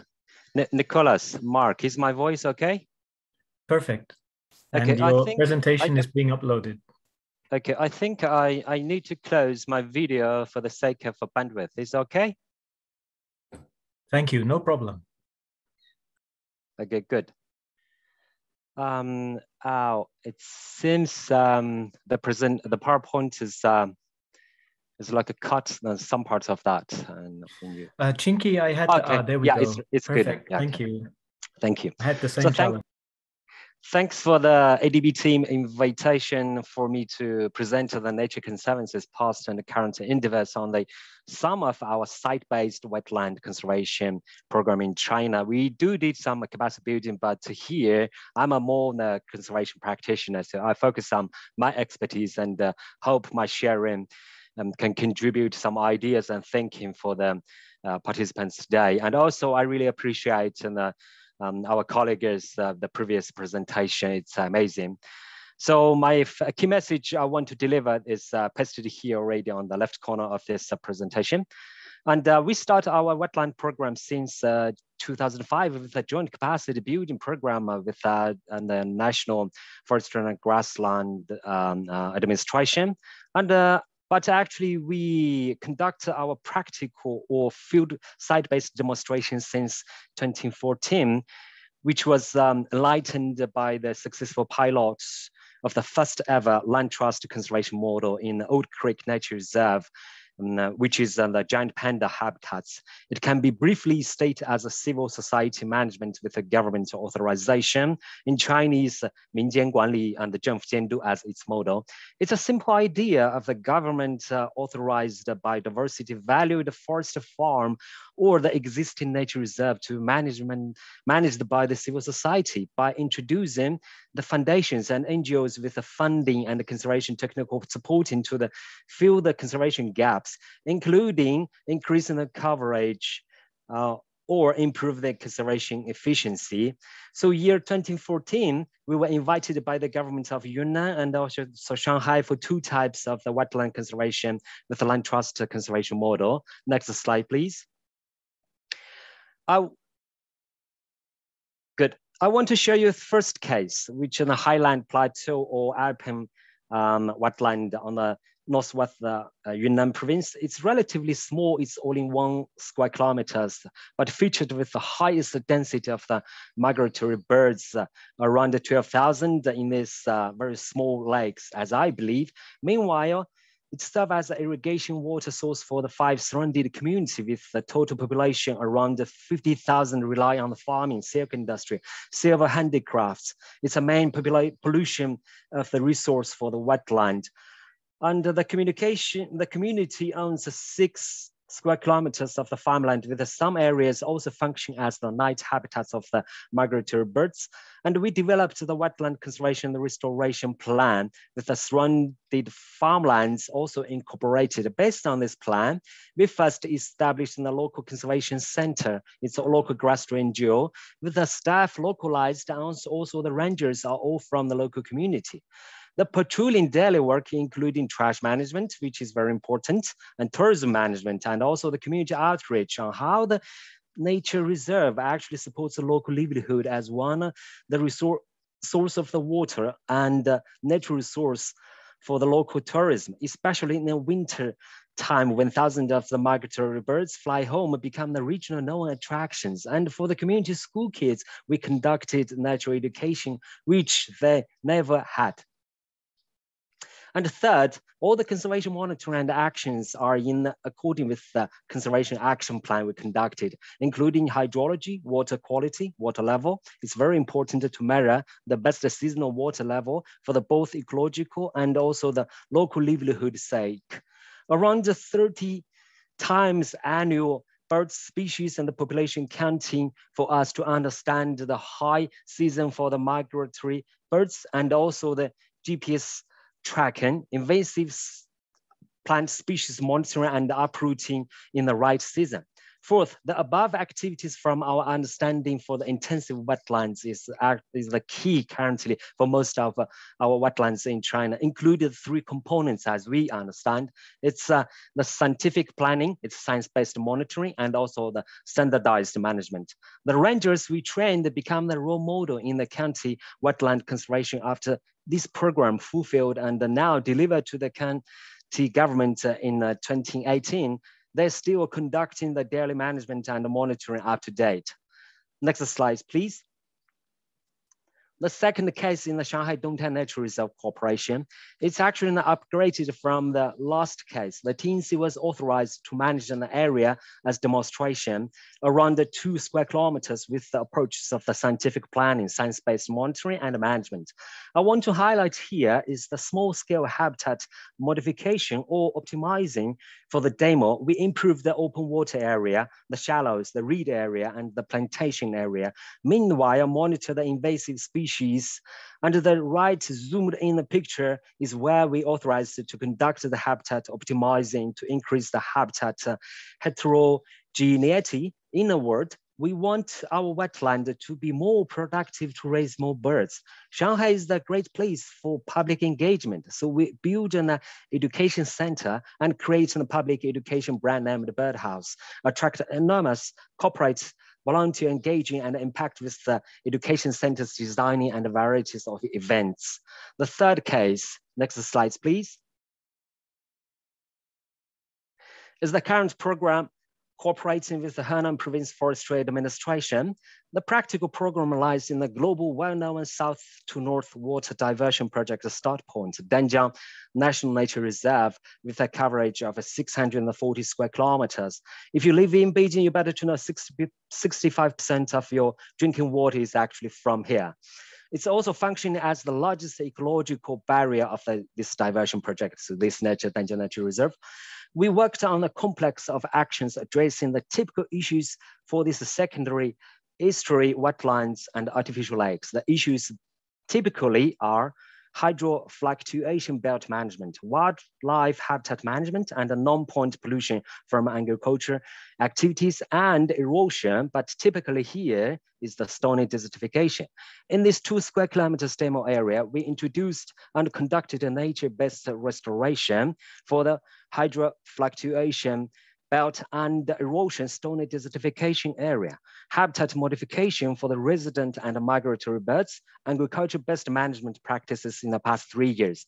All the outputs efficiently resolve the above-mentioned issues in the demonstration area. The Danjiang Conservation Restoration Program has been recorded as the 100 plus biodiversity conservation best practices of CEDB, and it was announced actually yesterday.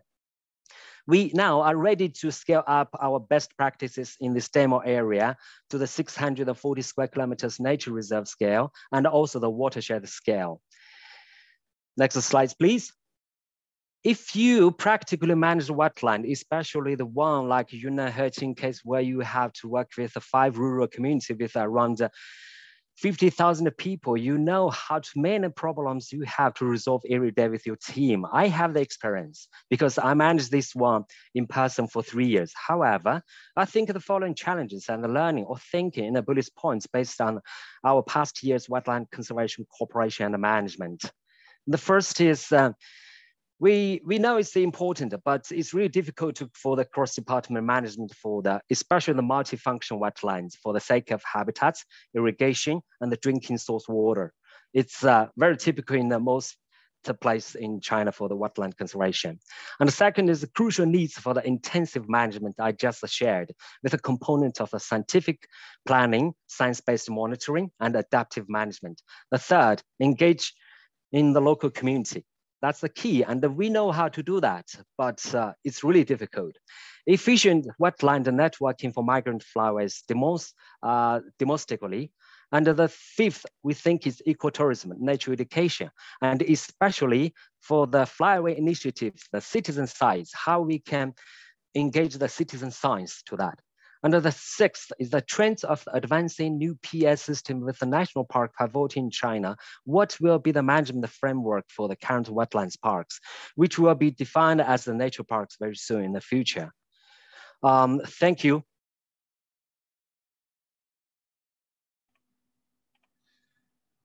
Thank you very much, Kangwei, for this very really interesting presentation and the 3 concrete examples in Yunnan, Shanghai, and Danjiang you showcased us.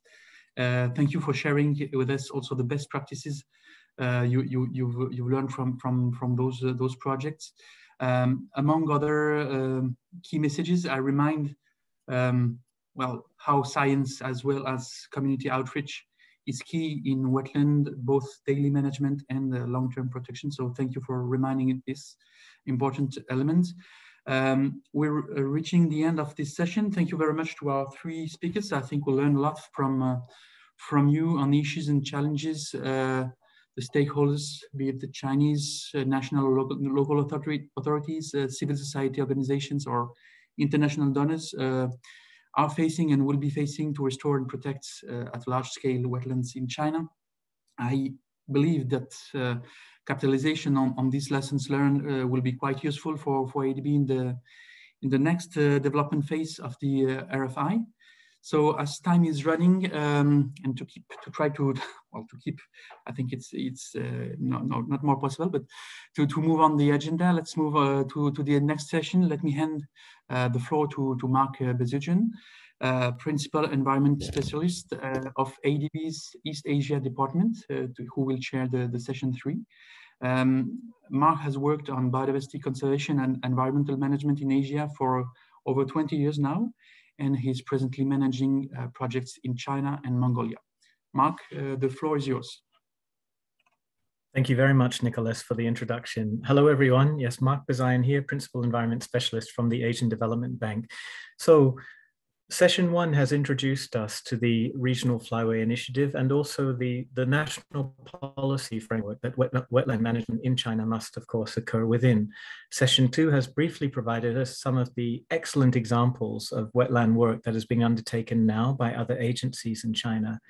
Here in Session 3, we come to the working discussion component of our meeting, and we asked speakers in this session to consider about the potential links between the Regional Flyway Initiative with their ongoing work and the types of challenges that we might need to consider moving forward.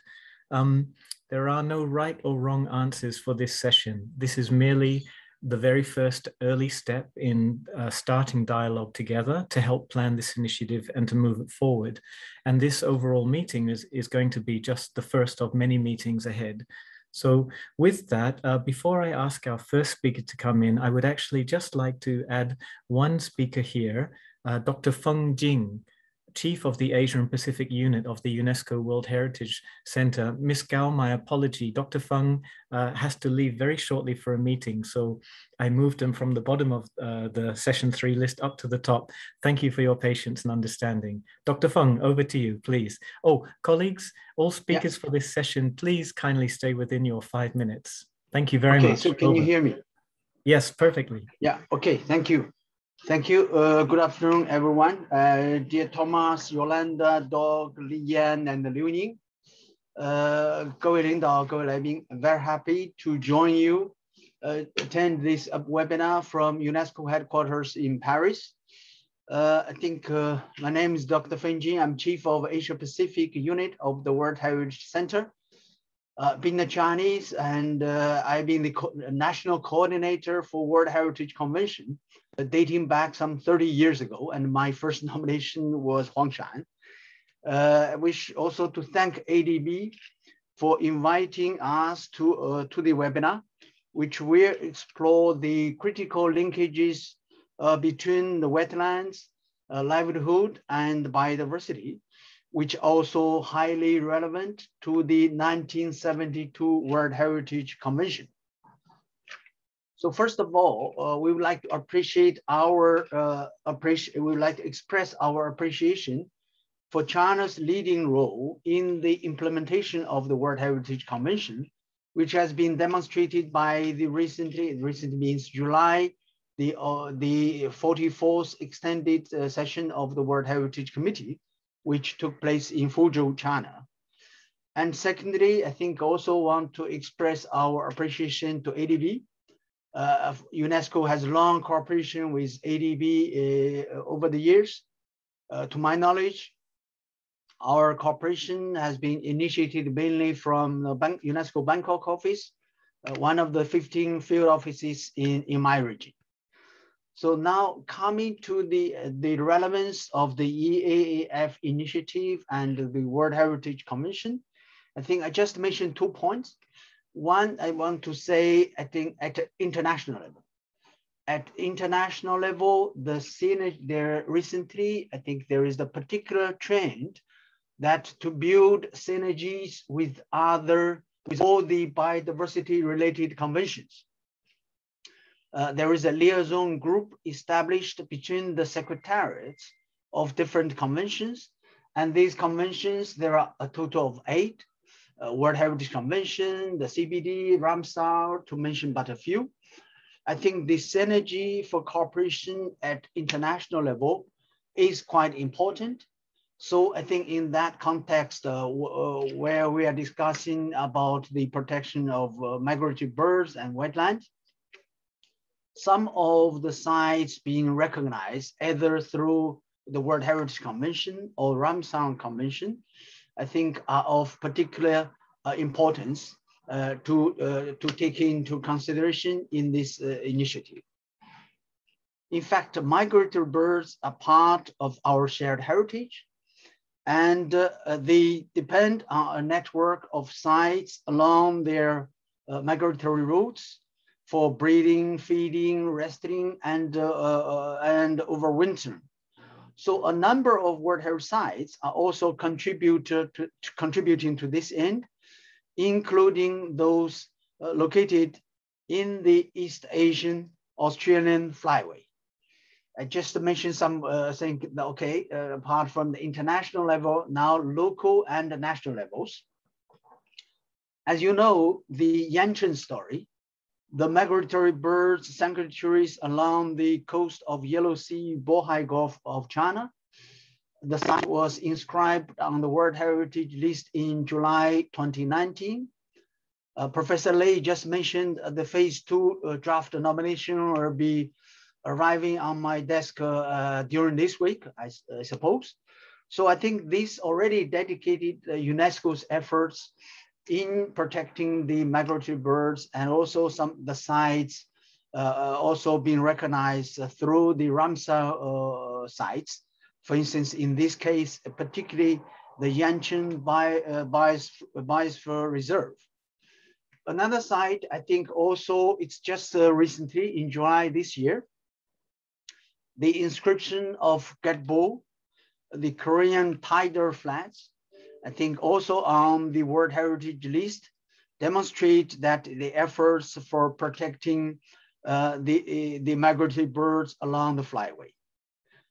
Moving towards the, I think, northwest of Asian continent, the landscape of Doria, a transboundary serial World Heritage property between Mongolia and the Russian Federation, inscribed on the World Heritage List in 2017, also overlapping with the Ramsar sites and the UNESCO Biosphere Reserves, also provides essential breeding and resting habitat for birds along the East Asian Australian Flyway, with up to 3 million birds in spring and 6 million in autumn using the area during migration. So I think where all these sites demonstrate the importance for this, for China in particular, we know the World Heritage Convention organized its committee session in July, and just in a few weeks, I think COP15 of the CBD Convention will be organized in Kunming, and very soon, hopefully, the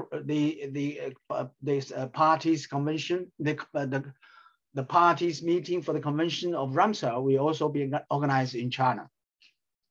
So we hope that with all the international conventions, and in particular its statutory meetings being organized in China, China can also play a leading role in getting all the synergies of international conventions, in particular in the framework of now we call post-2020 biodiversity conservation framework. So with that, I hope that this meeting and also other meetings to be followed will enrich this experience, and also the cooperation between the UN agencies, in particular those of the biodiversity related conventions with the People's Republic of China and also other countries in Asia. Thank you very much for your kind attention. Thank you. Dr. Feng Jing, thank you so much for your time. And it's really very, very exciting to learn about all of the UNESCO World Heritage work. And I think also that your comments about collaboration and partnerships is very timely and very, very well aligned also with the Regional Flyway Initiative as well. Thank you, sir.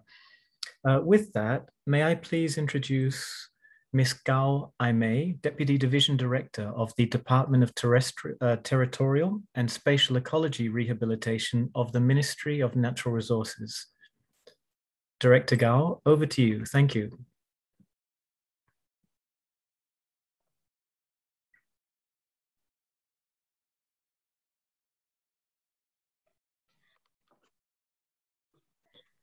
Please go ahead, Director.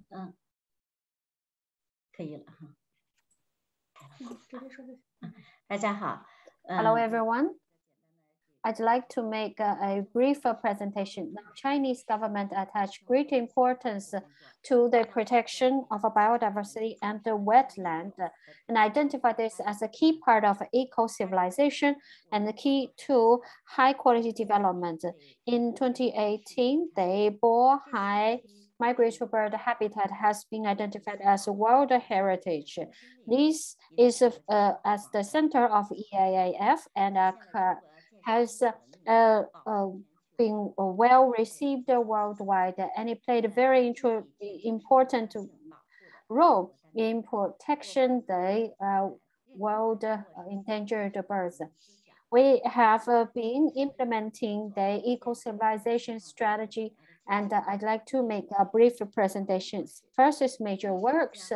First is included the wetland into the national land planning. First, the wetland is included in the special planning and included into the national land utilization planning. Consider the requirements of a wetland conservation and integrated that into the national land planning and guide the local government in terms of resource protection and to protection natural resources, including land, wetland. The second is that we work with Ministry of Ecology and Environment and administration of a grassland and a forest, and draw the included the wetland into the eco protection red lines. And thirdly is that we have been implementing integrated management protection of shoreland to protect the coastal wetlands.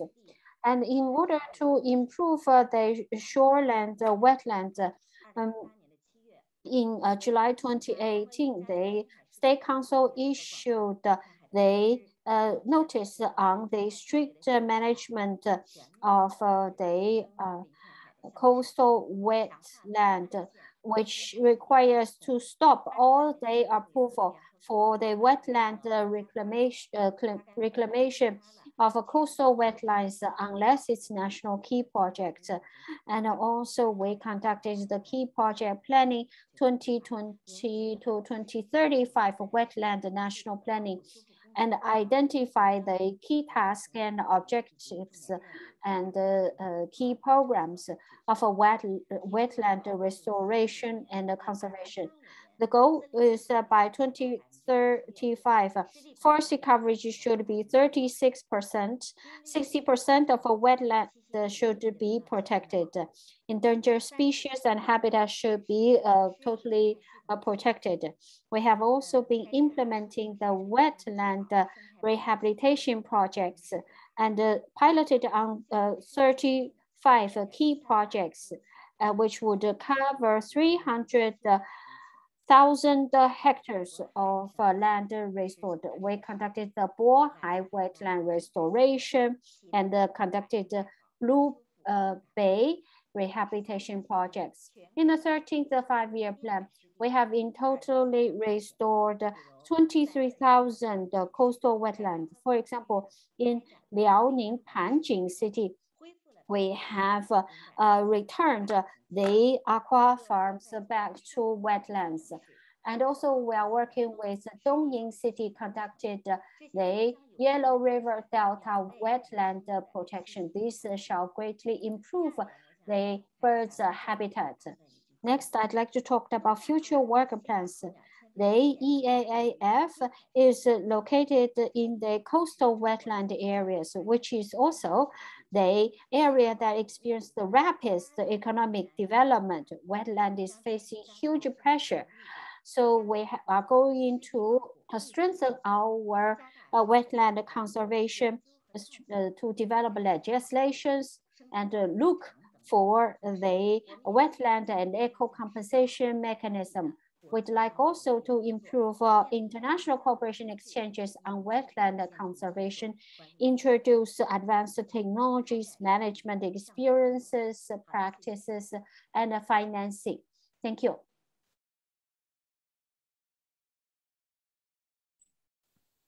Director Gao, thank you very much for your comments, and really fantastic to learn about what the Ministry of Natural Resources is doing. It's very encouraging and inspiring work.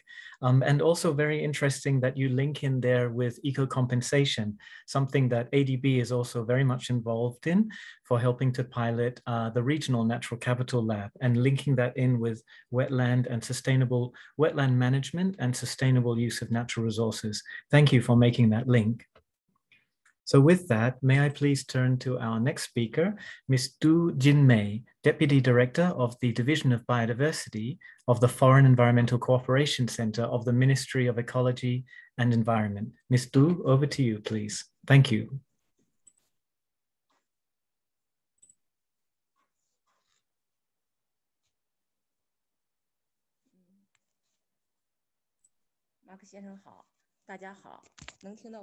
Hello, everyone. Can you hear me? Yes, thank you.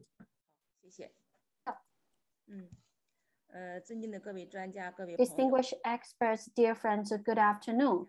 Just now, I heard your presentation, which was quite inspiring, and I can see you've done quite a lot of good works with good achievements, and which is a good support to our works. It's a great honor to represent the faculty of MEE to participate in this webinar.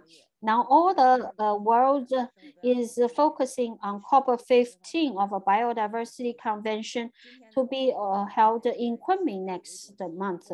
Today, we're discussing about the flyway and the biodiversity protection. In the second phase of COP15 next year, we are going to join with ADB to conduct the business and biodiversity conservation activities to support the post-2020 biodiversity framework and its development. As mentioned by many previous speakers, biodiversity conservation requires multiple sectors effort. In order to strengthen the cooperation, I'd like to first introduce the Foreign Environmental Cooperation Center of MEE. It is directly subordinate to MEE. It's a key platform for the environmental foreign cooperation exchanges. The implementation of Biodiversity Convention is a key task of a faculty of MEE. We have conducted a series of biodiversity conservation works in terms of implementing the COP decisions to promote the whole society to participate in biodiversity protection for public campaigns. We made good achievements in these aspects. We also organized multiple GEF-funded projects and projects funded by other bilateral, multilateral mechanisms. For example, National Park Initiation Project, the genetics sharing of projects, and the protection and prevention of invasive species and eco-compensation projects and so on. These help to promote China's biodiversity protection. In order to respond to the Biodiversity Convention to establish the partnership between business and biodiversity conservation. Now, faculty is working on establishing alliances between businesses and the biodiversity conservation, hoping to establish benefit sharing mechanism to encourage businesses to become the promoter, practitioner, and a participant of biodiversity conservation. The Belt and Road Initiative Eco Alliances is jointly initiated and organized by MEE and other partners. This is to incorporate sustainable development into the Belt and Road Initiative to achieve the BRI countries to achieve SDG goals. During this COP, FECO has been deeply involved in the preparation of COP15 and provided key support in at the convening of COP15. I'd like to welcome all companies, groups, organizations to join our partnership before COP15, and I hope using these partnerships to provide platforms for cooperation, exchanges, and sharing among businesses and organizations in terms of bird and wetland conservation. As said by Ms. Gao and Ms.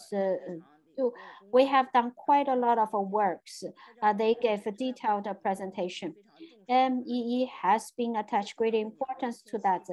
The key bird migratory breeding and wintering habitats has now been protected. The central government has established a regular monitoring mechanism for the bird habitat, and through satellites, remote sensing, and on-site monitoring has therefore found out several issues like the discharge of pollutant waters on surface or underground, and adopted several protection measures. Key challenges. First, in protected area, there is a lack of technical guidance in terms of restoration of natural wetlands. Second is a lack of benefit guarantee for the stakeholders. Thirdly is a lack of monitoring evaluation for the progress and achievement. We have several suggestions for different types of functions of wetlands to establish a protocol or standard practice for restoration. And second, establish long-term sustaining benefit sharing mechanism for stakeholders. And thirdly, strengthen the monitoring evaluation mechanism, especially in the process of wetland protection. Now, I hope the EAEF project can provide support and assistance to the above mentioned challenges. Thank you for listening. Thank you for your patience.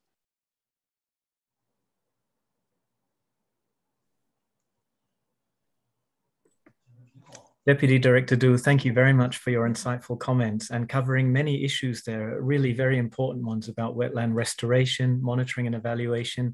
And also, I thought especially for highlighting the links with the private sector, something so critical if we are going to be successful around the world with biodiversity conservation, and again, the sustainable use of natural resources. And also congratulations to the ministry for the work you are doing on organizing now for COP15, which we are all very much looking forward to.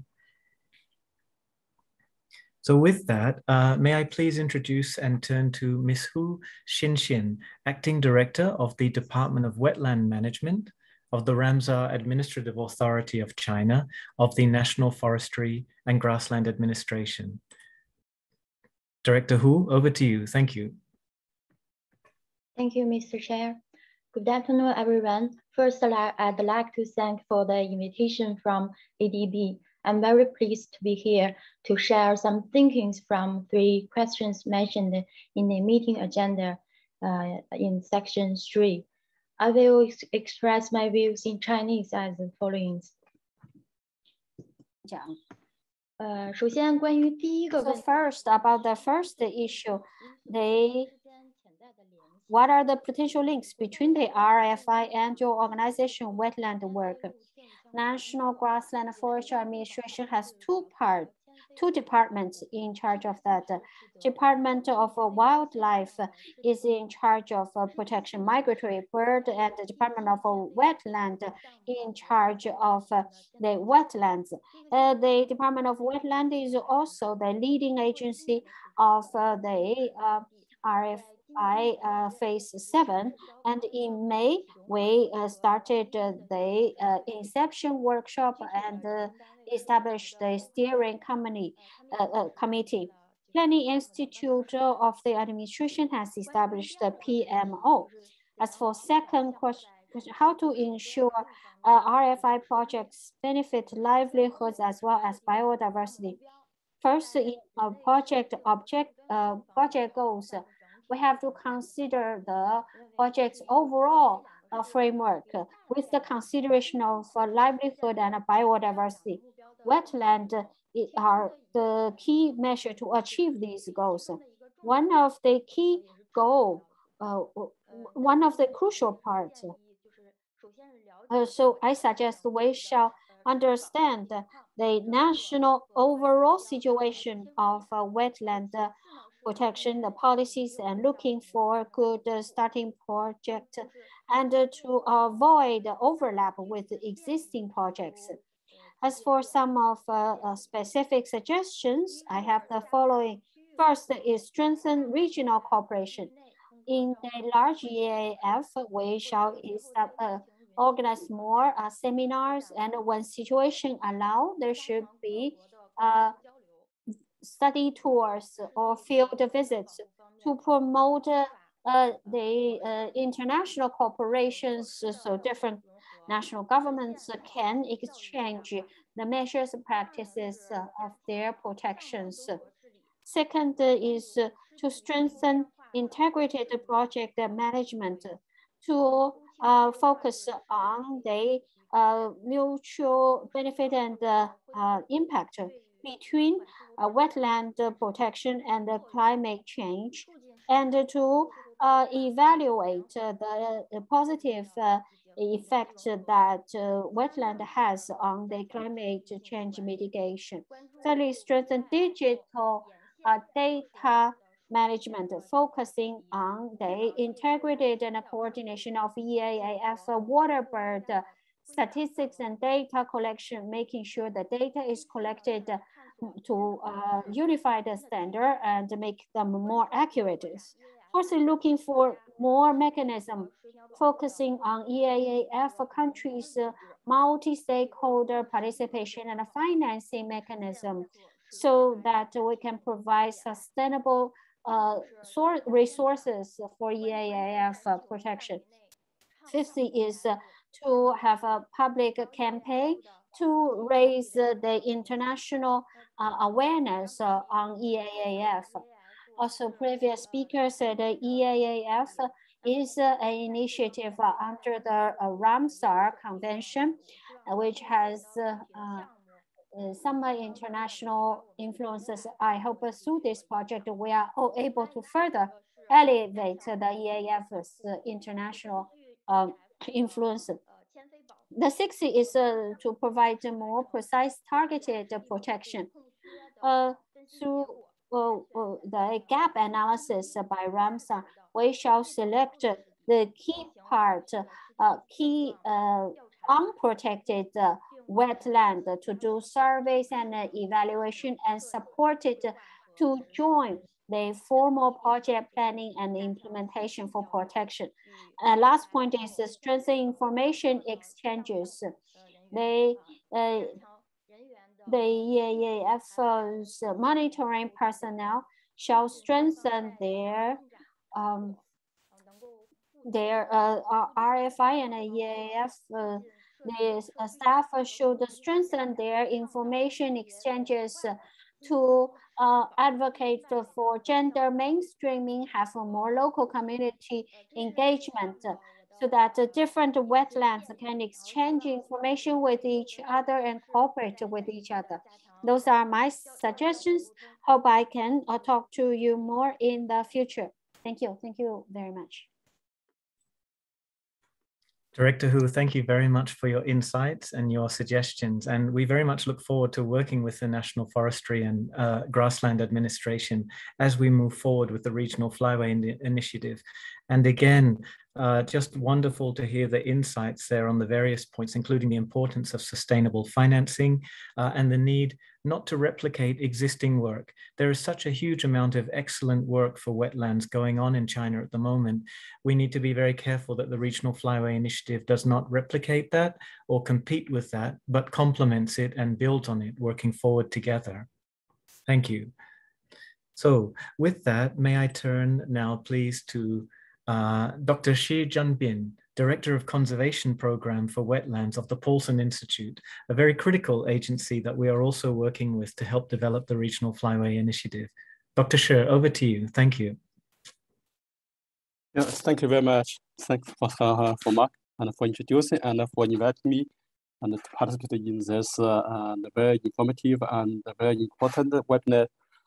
And yeah, as requested by the organizers, and I just wanted to give a very short update of our work, and which are actually directly relevant to this important ADB RFI, just as Mark mentioned, and also some other persons said before. And our work has been mainly focused on coastal wetland conservation, and in the past 8 to 7 years.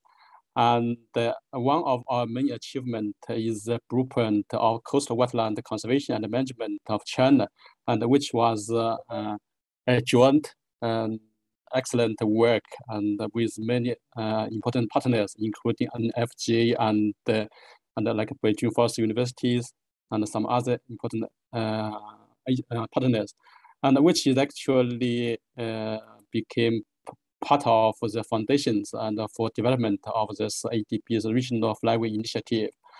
And also after the blueprint, and we conducted like the research on conservation and restoration strategy and of mangrove wetlands in China, and together with our key partners, again including NFGA, and which actually has identified the gaps in conservation and restoration of mangroves, and also identifies the priority sites and for mangrove restorations, and put forward some recommendations and to balance like the restoration and the other conservations of like water birds and habitat. And the third one is the database for water birds, for coastal water birds and the habitat, and which has just completed and with our partners. And this project has identified the 132 important coastal habitat for migratory water birds, and based on some internationally recognized criteria like the Wildlife International and Wetland International and the IUCN and some of the standards. And I think with this good results will be an awareness reference and for selection of the 50+ important sites to be selected by this initiative. And also we just kicked off a new project yesterday and together with our partners, and which is to develop a strategy and prioritize action plan for wetland conservation and restoration along Eaer River regions. Once again, this project will also help to identify the priority sites and for waterbeds, and which again, I hope can contribute to the development of this RFI. And also we support set up and maintain the China Coastal Wetland Conservation Network, which includes almost 90 members. Most of the members are important coastal wetland. For example, Liaohe Delta Riverside and the Eaer River Delta and the Chongming-Dongtan National Nature Reserves. I think some of them will be the right and exact candidates of the 50+ important sites to be selected by this initiative. So as a summary, all of our work on wetland and has a direct relevance and to the RFI in terms of the objectives and the scope and the how to say the on the ground work. So I'm very happy to see the development of this RFI. And also, I just wanted to mention some challenge in development and the implementation of the RFI. And some of the lessons have been learned from our practice in the past few years.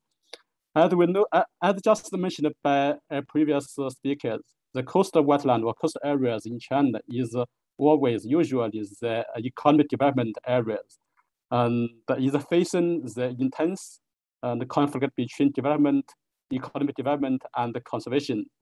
And so I hope the IFI consider this or keep this in mind and to think about how to solve and elevate the conflict between conservation and the economic development.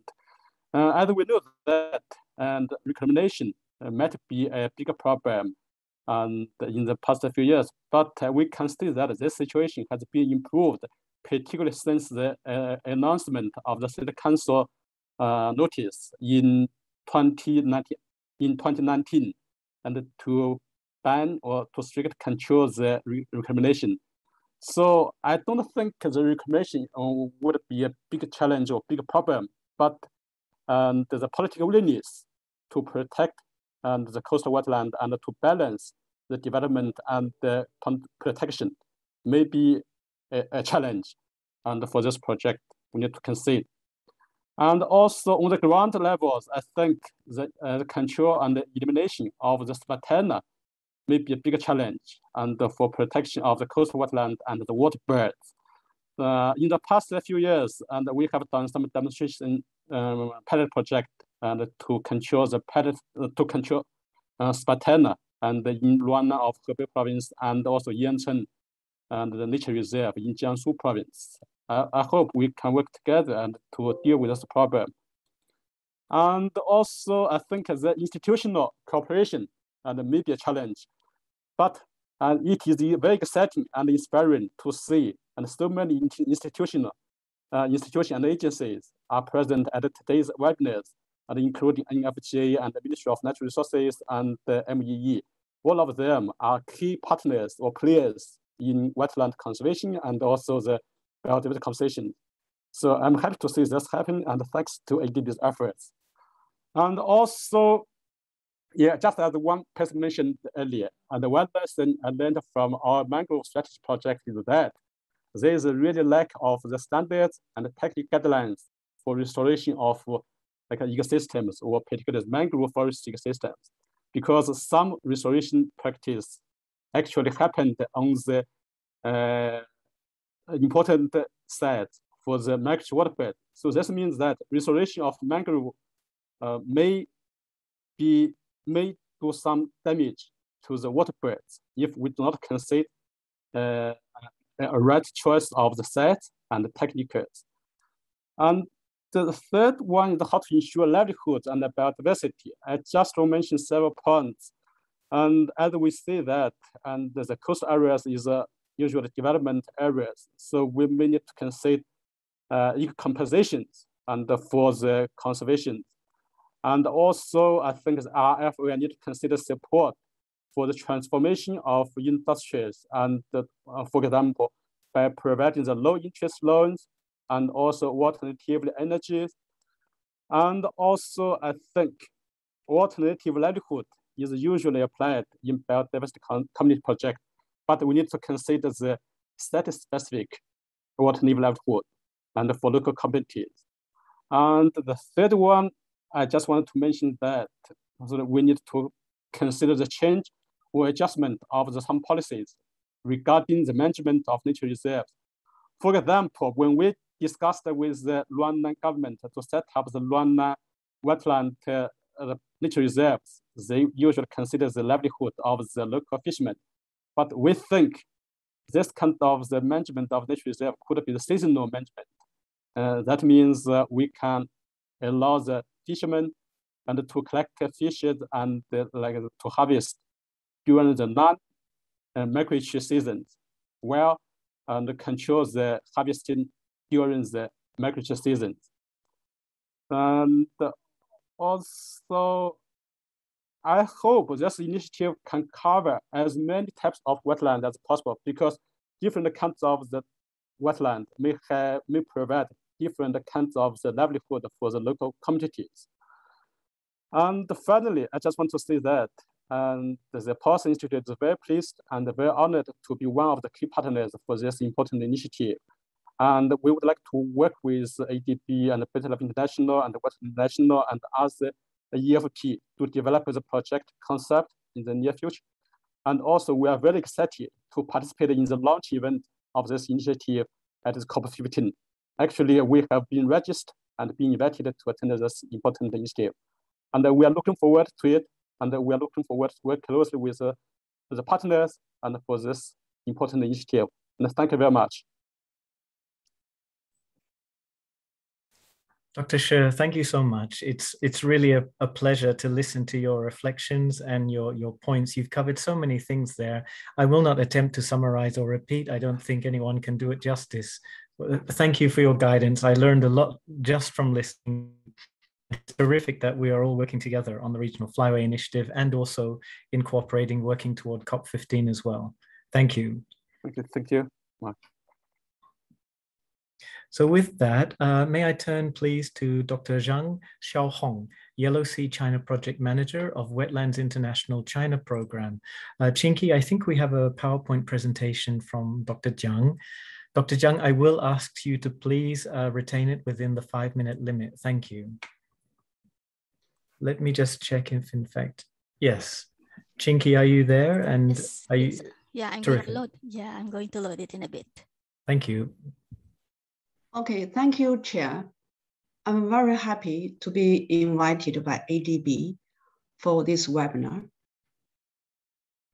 Shucks.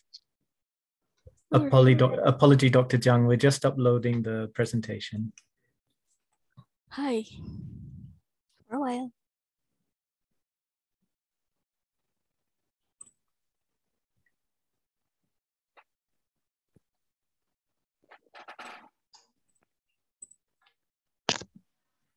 Chinky, if there's a connection issue at your end, no problem. I can try to upload from here if you wish. Yes, please, Bart. I think I'm taking time to load it. No problem, Thank Chinky. you. This is our challenge of online webinars and Zooms and things, something we are all getting very good at now compared to a year ago.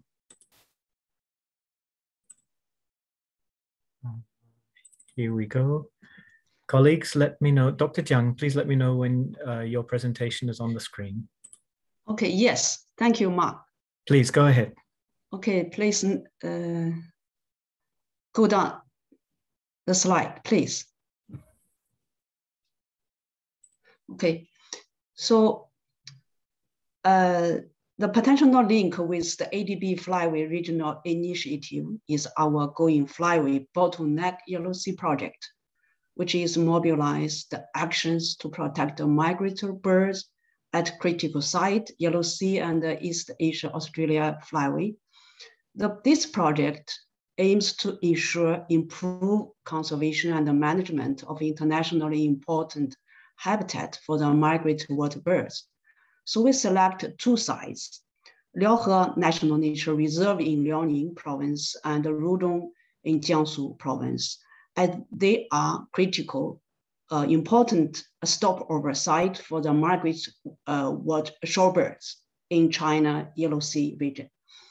So we work closely with the National Forestry and the Grassland Administration, local government partners to have implemented monitoring on the birds and bentals, habitat management, public awareness and education. So Wetlands International also working with EcoShip Foundation and engaged by ADB launched a Building with Nature Asia initiative to support the water infrastructure development and climate resilience in country.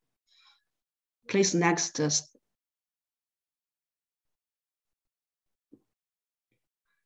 So people can directly access to the ecological products, fish, shell, and nature also provides opportunities for tourism industry from the ecosystem management. One of the private companies in Rudong invest over 11,000 per year to hire local people, mainly women, and remove the sputina in April and September to maintain the clean mudflat, which benefits shell harvesting, agricultural production for local community. These also the clean mudflats provide the feeding site for the bird at the low tide. Some fishermen could collect about 500 and 450 kilogram shells and increase their income about 8,100 RMB from mudflat. Please go to the next. Rudong government pay fishermen 500 and 1,000 per year to manage the fish pond as roosting for the shorebird at the high tide. So our monitoring in June, September, in June, July, and August and September show this site is not only provide the roost for the shorebird, but functions as the nesting. We accounted 119 nests for 7 species. We also observed 1 spoonbill sandpiper roosting, feeding there. So last week, we worked with the local partner to cut off the grasses and the reeds to create open, safe space for the shorebirds. Next slide, please.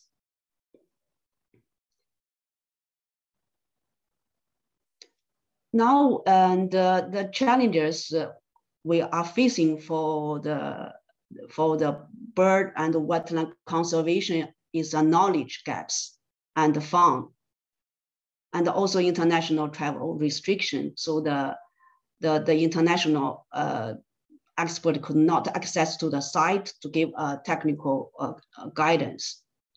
So next step to establish the IFI in China needs to collate or review or summarize existing successful case studies in China in the coast management and bird conservation on ground that we can replicate or upscale the best practice and the lessons learned to edit the value and save resources. For example, Liaohe National Nature Reserve used the shrimp pond to create a breeding site for the Sandals gull by regulating the water level and the revegetated Swida. So the population of Sandals gull increased 9.79% between 2017 to 2020. Now the Sandals gull breeding site attract 1,000 of the shorebirds roost at the high tide. So on the 27th of July, we counted over 60,000 of the word birds. And we also need to provide technical guidance to help local authority manage the coast wetland in a sustainable way. And educate and restrict the people to access to the mudflat for shell collection during the northern and the southern migration season, and properly manage the relationship between the people and the birds. Okay, thank you very much for your attention. Dr. Jiang, thank you very much. Very exciting to learn about the Wetlands International Project, and from both yourself and previous speakers as well about this key issue of Spartina control and the rising importance of management of the coastal wetlands on the eastern shore of China, given the mudflat reclamation and so on. Also a pleasure to have Wetlands International present here, because we weren't able to have you present at the regional webinar back in October. So it's great that you're here. Thank you very much. Your pleasure. So with that, may I now introduce our next speaker, please? And everyone, I forgot to mention at the beginning that this session is broadly divided into 3 sets of stakeholders, as it were: our government colleagues, national agencies, civil society organizations, and then also development agencies, just to give us brief perspectives from each of these different stakeholder groups. With that, may I please introduce Ms. Yu Tian, China Director of the International Crane Foundation, Director of the China Program. Ms. Yu, hello, welcome. Thanks, Mark. We have a presentation for you as well, I believe. Yes, yeah, here we go. Thank you. Yeah. Okay. Thanks for the invitation of ADB team. And I'm very glad here to have this opportunity to learn from so many experts and also share a little bit of our experience. East Asia is the area with most crane species in the world. There are 9 species and 5 of them are endangered. A chain of wetlands provides vital habitats for their breeding, wintering, and migration. So this is the Siberian crane migration route from Poyang to Liao River Plain, Songnan Plain, and then breed in Russia. And next slide, please. And this one is the white-nipped crane. They breed in Russia, Mongolia, and North China, and winter in Poyang Lake, Japan, and Korean Peninsula. Next, please. ICF East Asia program, we take 3 key strategies to help secure safe and healthy flyways for the cranes, covering breeding, staging, and wintering area. We conduct population and habitat monitoring, study the water, plant, and bird relationship at key sites. And we introduce the wetland zoning and adaptive management experience in the semi-dry area of US to help the nature reserves in Northeast China to develop their wetland management plan and demonstration.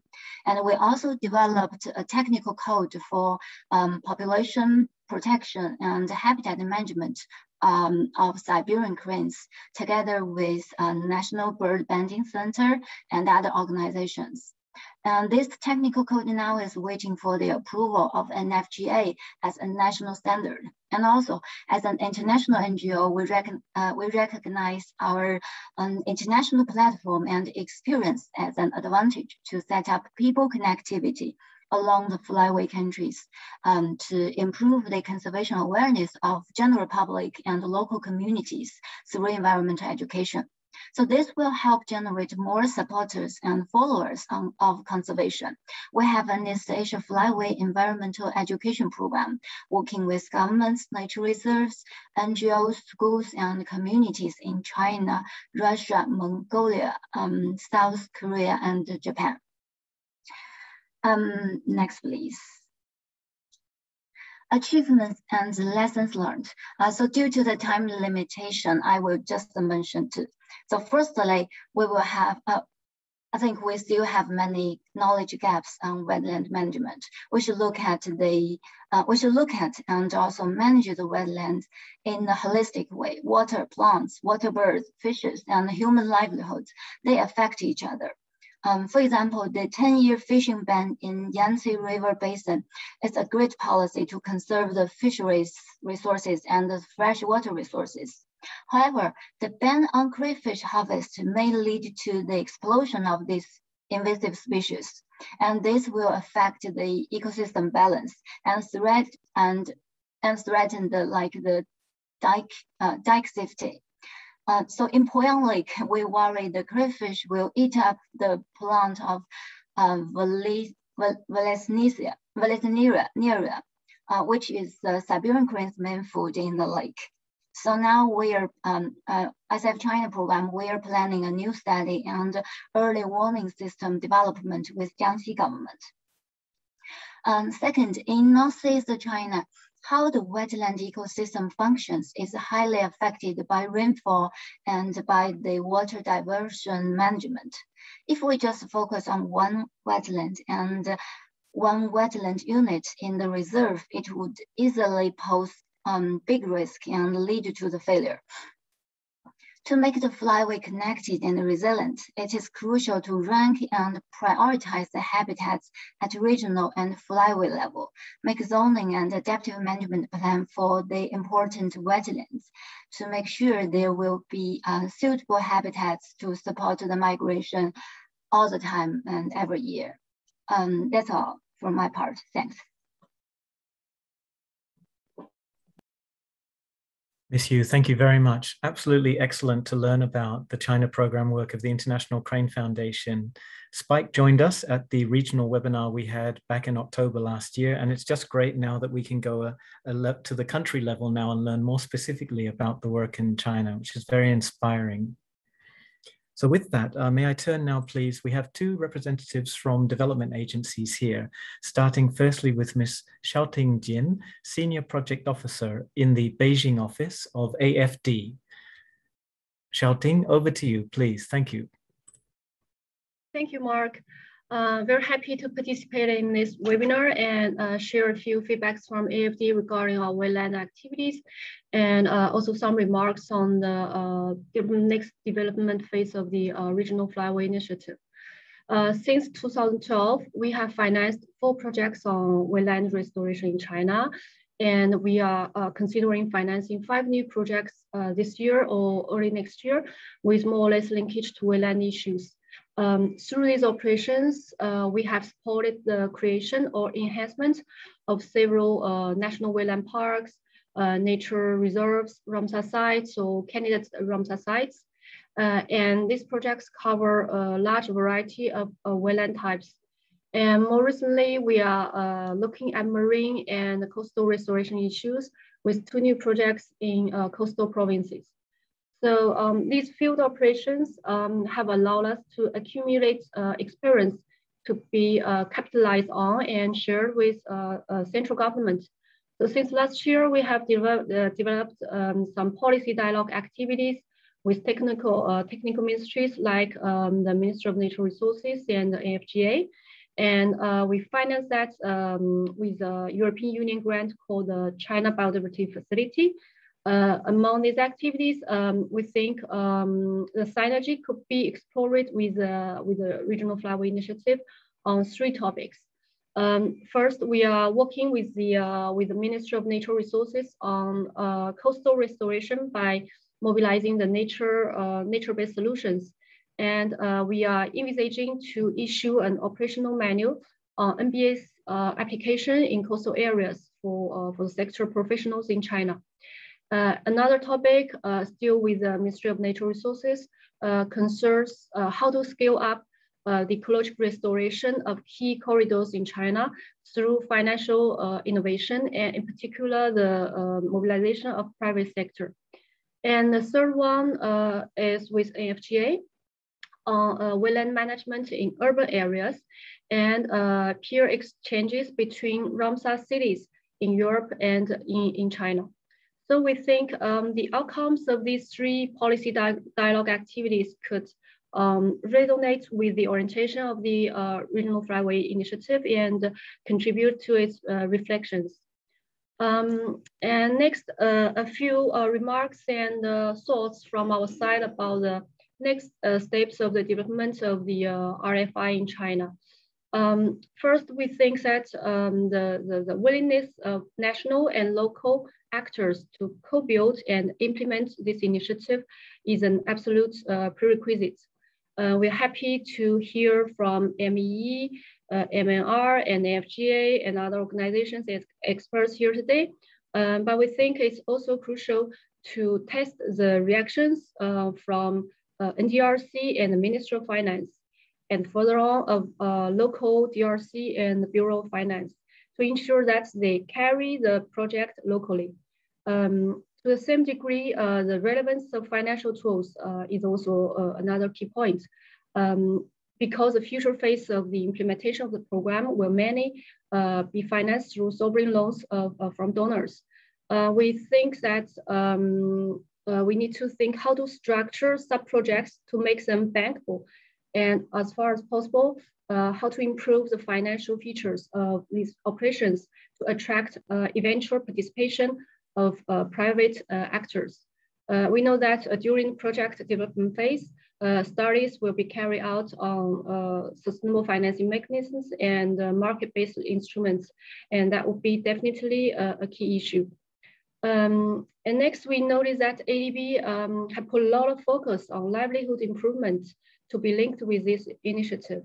To a wide extent, we think that the program maybe could try to support some territory level ecological transition rather than just a wetland site-focused approach. Actually, wetland restoration could be the locomotive for global transformation of local development model, in particular for some regions with remarkable wetland resources. And we hope the Regional Flyway Initiative could allow supporting the transition of some Chinese coastal cities or wetland cities towards a pro-nature and pro-climate economy.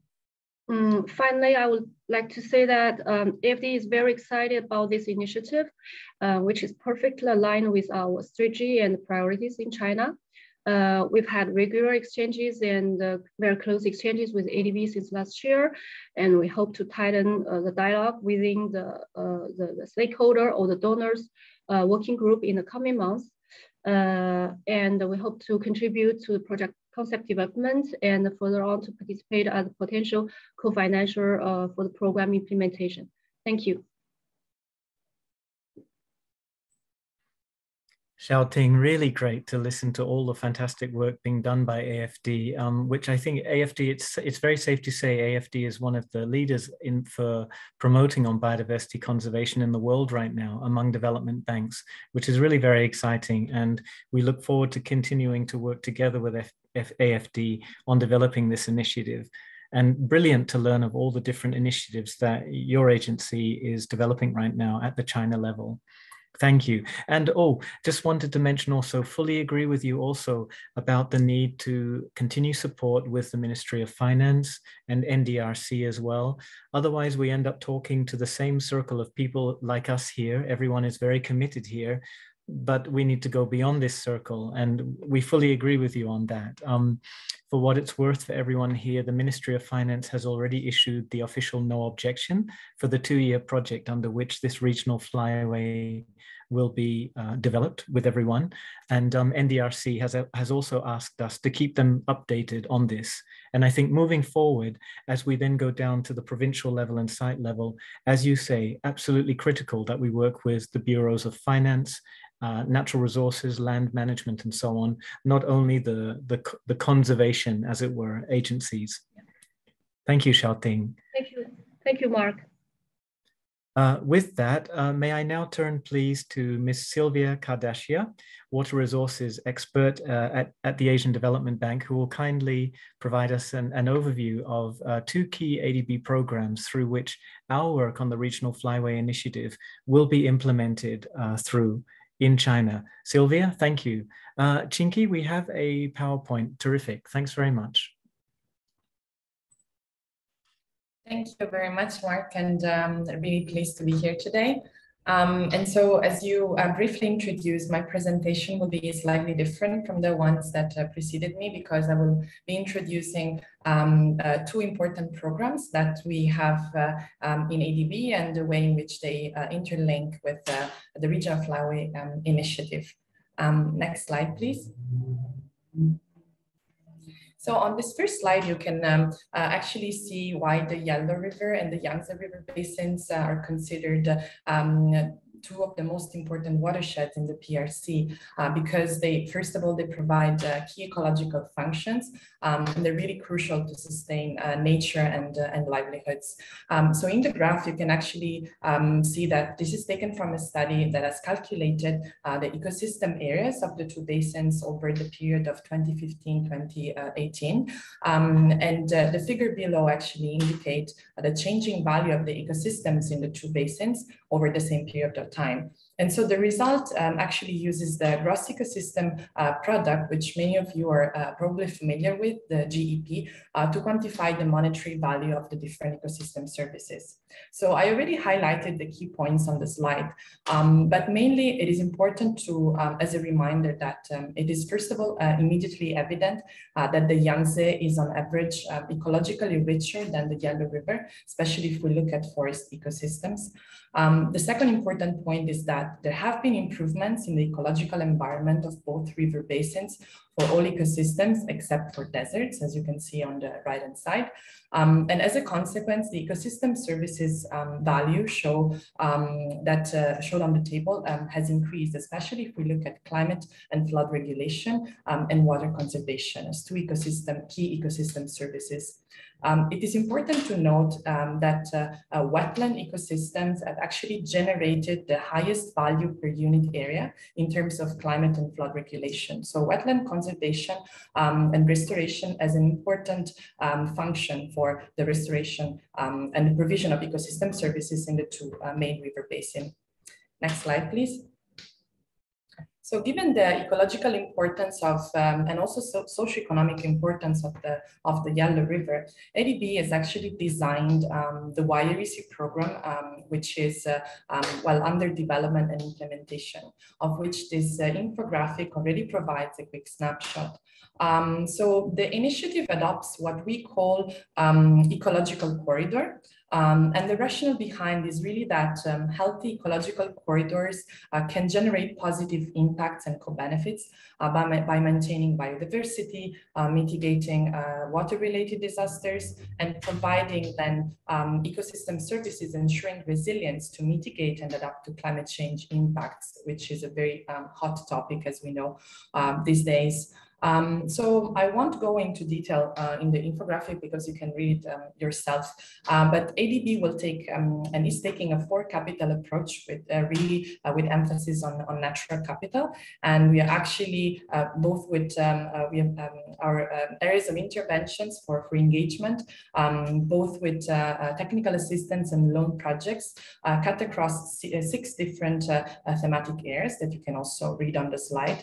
And really the focus will be on institutional strengthenings, policy reforms, and integrated solution, which will actually sort of be a combination of use of digital technology and platforms, innovative financing mechanisms, and also knowledge sharing and working across agencies, but also vertically across provinces and counties in a decentralized but also centralized way. Next, please. So the YREC is also a nature positive initiative. This means that it will include, and it is including already, relevant and actionable targets that capture nature's complexity and also connectivity to maintain and restore promotion of ecosystem services and biodiversity. And so to scale up what we call nature positive investments in the basin, there are 4 important actions. And again, I summarized them on the slide, but just to run quickly through them, it's basically mainstreaming nature-based solutions into policies and financial mechanisms to improve natural capital protection, ecological restoration, sustainable agricultural practices, and really generating socio-economic and ecological co-benefits. The second action is really to apply and to implement and to pilot gross ecosystem product in other sub-watersheds and accounting mechanisms, I mean the GEPs and accounting mechanisms for valuing and pricing ecosystems, goods and services at a landscape scale. And this can really improve information about ecological and spatial planning and inform decision making, as we were seeing in the first slide, which is also important, of course, for conservation programs. And this way, it can also link to the FI initiative. The third action is that using governance and financial vehicles as incentive mechanisms, such as eco-compensation that was mentioned before, but also water funds as well, will actually scale up natural capital investments and also generate additional benefits and also economies of scale. And the fourth and last action that we think it's important is really to enhancing also sustainable financing mechanisms. And so we look at the integration of ESG, environment, social and governance criteria into lending and investment decision to really increase not only private sector participation, but also private capital flows into nature-based projects. And so last slide. Yes, so actually with the YREC program, with the Yellow River program, we are not reinventing the wheel. In fact, the programmatic approach that has been put forward by for the YREC really builds on the lessons learned from a key flagship initiative, which is the Yangtze River Economic Belt, which again, many of you are familiar with because this is a program support to the PRC government development plan in the YRB. And so the first investments that ADB has done in the Yangtze River date back to 2015, and there is a growing envelope of projects that run up to 2023. And so some of the key points of this program are highlighted on the slide. Of course, in the interest of time, I can't go into detail, but really, again, I want to highlight the importance of planning tools to balance the need not only of the central government, but also of the provinces, down to the small counties and township where activities are actually implemented and the benefits are then lived really by the people living there. So the second one is really to, next to project implementation and design, also the work upstream on policies and institutional reform. And ADB has had an important role in the Yangtze River Protection law, for which ADB has provided technical assistance, and the law, as you know, became effective in last March 2021. And so last but not least, also knowledge generation and sharing of best practices. For instance, I mean, this event is one of the opportunities that we have because the program has been instrumental to the design of the Yellow River Initiative, as we have seen, but it can also be very important for other key river basin in the Asia Pacific region, and especially considering the breadth and the depth of the RFI initiative, it can really leverage this program as well. So let me stop here and over to you, Mark. Sylvia, thank you very much for that. So everyone, as Sylvia has summarized here, these are the two flagship programs for ADB focusing on the Yangtze and Yellow River basins through which the Regional Flyway Initiative will be implemented. And more broadly, beyond both of these flagship programs, these fall within ADB's overall country partnership strategy for China, which now includes a specific focus on biodiversity. And of course, all of this working more broadly toward China's goals toward an ecological civilization. Sylvia, thank you. So with that, we come to the end now of session 3, and it's actually really been very humbling just listening to the wonderful perspectives and the huge range of knowledge and insights and experience from everyone here. We've only had time for a very brief snapshot of time from each stakeholder, but it's been very insightful and helpful. So with that, we are now at the end of session 3, and I will hand over to my director, Tom, for closing remarks. But before I do, everyone, please take note that the official close will now occur for the working meeting. However, beyond this, we'll take a quick 5-minute break, and then we actually have then an open working discussion session.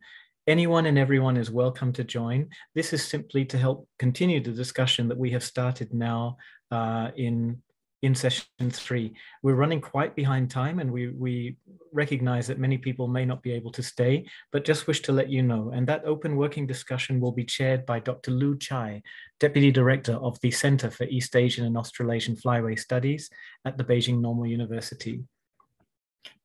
With that, Tom, may I turn to you? Thank you. Yeah, thanks, Mark. And well, I have 5 minutes, and I know the time is very tight. And also, my reaction, I think, is the same of everybody's, is, well, this is on regional flyways. It's a much more rich discussion. I think the important elements, some of them, and I can't go through everything here, but obviously the key points, this has to be linked to livelihoods and co-benefits from wetland restoration, preservation. And that came through both in the intent of the ADBTA plus many of the project examples that we saw. I mean, the other important thing is there is already a lot of work going on globally, but especially in the PRC that we should capitalize on and build for this initiative for the PRC, but also more broadly to share these lessons of the great work that's going on, both at the technical level, but also at the legislative and policy scale. It was quite impressive to hear what is being done in the PRC. And while there are many co-benefits to achieve successful projects, there has to be multi-stakeholder engagement, which is critical for communities as well as government agencies. And importantly, we heard about private sector because finance was another key theme coming through here, and how we will need finance and buy-in at every level from every stakeholder to advance this initiative. Again, I think the other important thing was that this needs to be evidence-based, and science is equally important to the community engagement side. And again, a few of the last presentations, that achieving this will require tremendous coordination from multiple people, but the benefits, as we've seen, are huge, beyond providing great habitat for birds, but a transformational approach, nature-based approach for how we look at development. And hopefully the Flyway is a very good platform to put this forward. I'll stop there. Thanks, Mark. Thank you very much, Tom. And again, thank you to everyone. So as mentioned, this is now the official close of the working meeting. However, in the same way that we did with the Regional Flyway meeting back in October 2020, we will now have an open working discussion session, especially for everyone and anyone who hasn't had a chance to ask any questions yet or provide comments. This is an opportunity to ask more about what is the Regional Flyway Initiative and to provide your thoughts. It's 5:06 by my clock, Beijing time. May I suggest we come back at 5:11 in 5 minutes time, quick bathroom break for everyone, and then continue. And Duncan, please, and Vina, please stay around, because I do hope we will have people wanting to know more about the Regional Flyway Initiative. Thanks very much. So see you all in just over 4 minutes.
Hi, Dr. Liu. Thanks for your patience on waiting till this point, and apology that we were running so far behind. Yeah.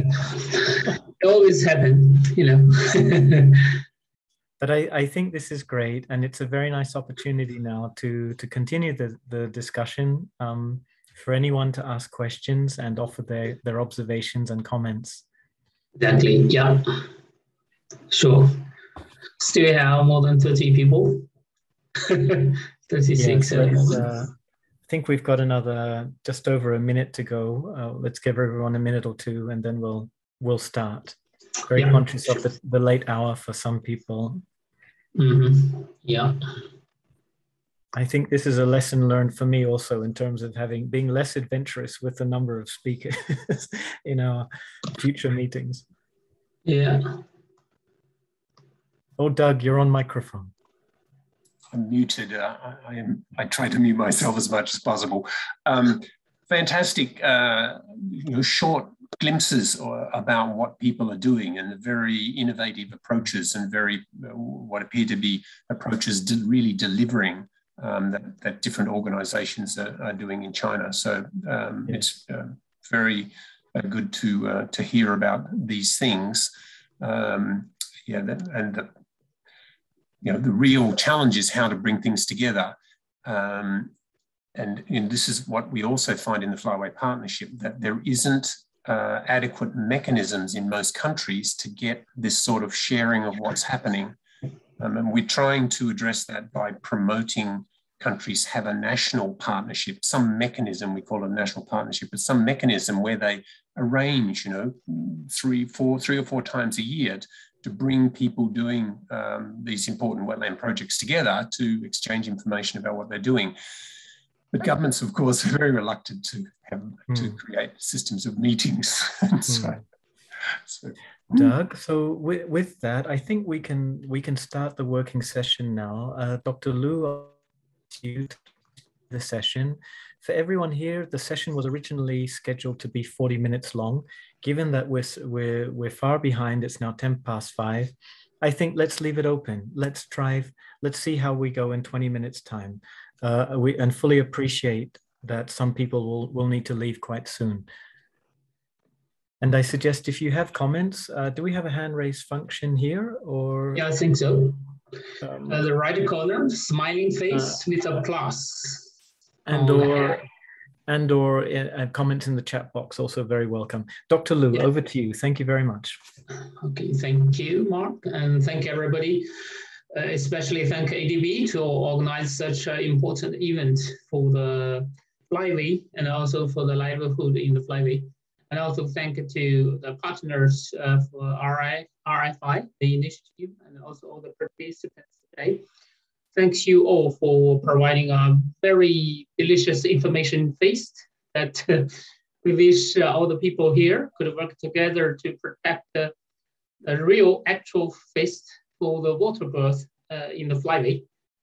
And as Mark introduced that today, we can have a free discussion session.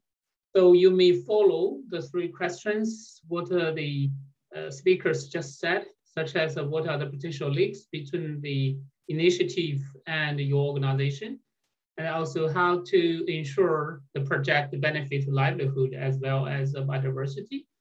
Or the third is what are the potential challenges or the next steps to establish the initiative in China. I think this is not a limited topic. You may also open to others, such as what could be the priorities for action in the near future from now on, or what could be the innovation in policy, in mechanism, or even in technology, how to assist the success of this initiative. Or you may also talk about the transboundary connection. Maybe this is not only in China, but also connect to other 21 partners in the Flyway. So I look at the question in the chat box from, let's see. I think you may say, I don't know how to okay, here. Giovanni Ruta asked to everybody how much of the invest or engaged or envisaged the financing and under the program would be based on the grants with loans. In the case of the latter, what are the opportunities to increase income flows at scale? So can anybody respond to that? Maybe from ADB? Maybe I can start off if that's okay, and then perhaps yes. Mark might want to come in afterwards because you're the more operations focused than me. So Giovanni, thanks for your... Duncan, do you want me to just give a bit of context to my question? I mean, I really sure. I don't want to put anyone on the spot, of course. No, sure. Is that, you know, I was mentioning, hello everyone. By the way, this was a fantastic session. I'm at the World Bank and I just came to China, essentially. I joined a couple of months ago, the team here. And among our priorities is to develop this biodiversity project. And the way we operate, and some of you may have the same approach, is we provide loans, and in our case, borrowers are at county level very often. So which presents an interesting challenge. You know, if you work on a biodiversity project when the financing comes from a loan, and those who repay the loans are the local governments, then there is this tension. You know, how do you make the most of the loan to produce economic benefits that justify the loan and repaying it, but at the same time you protect biodiversity. So I'm wondering, how common a challenge it is, and learn from you guys how you approach the issue.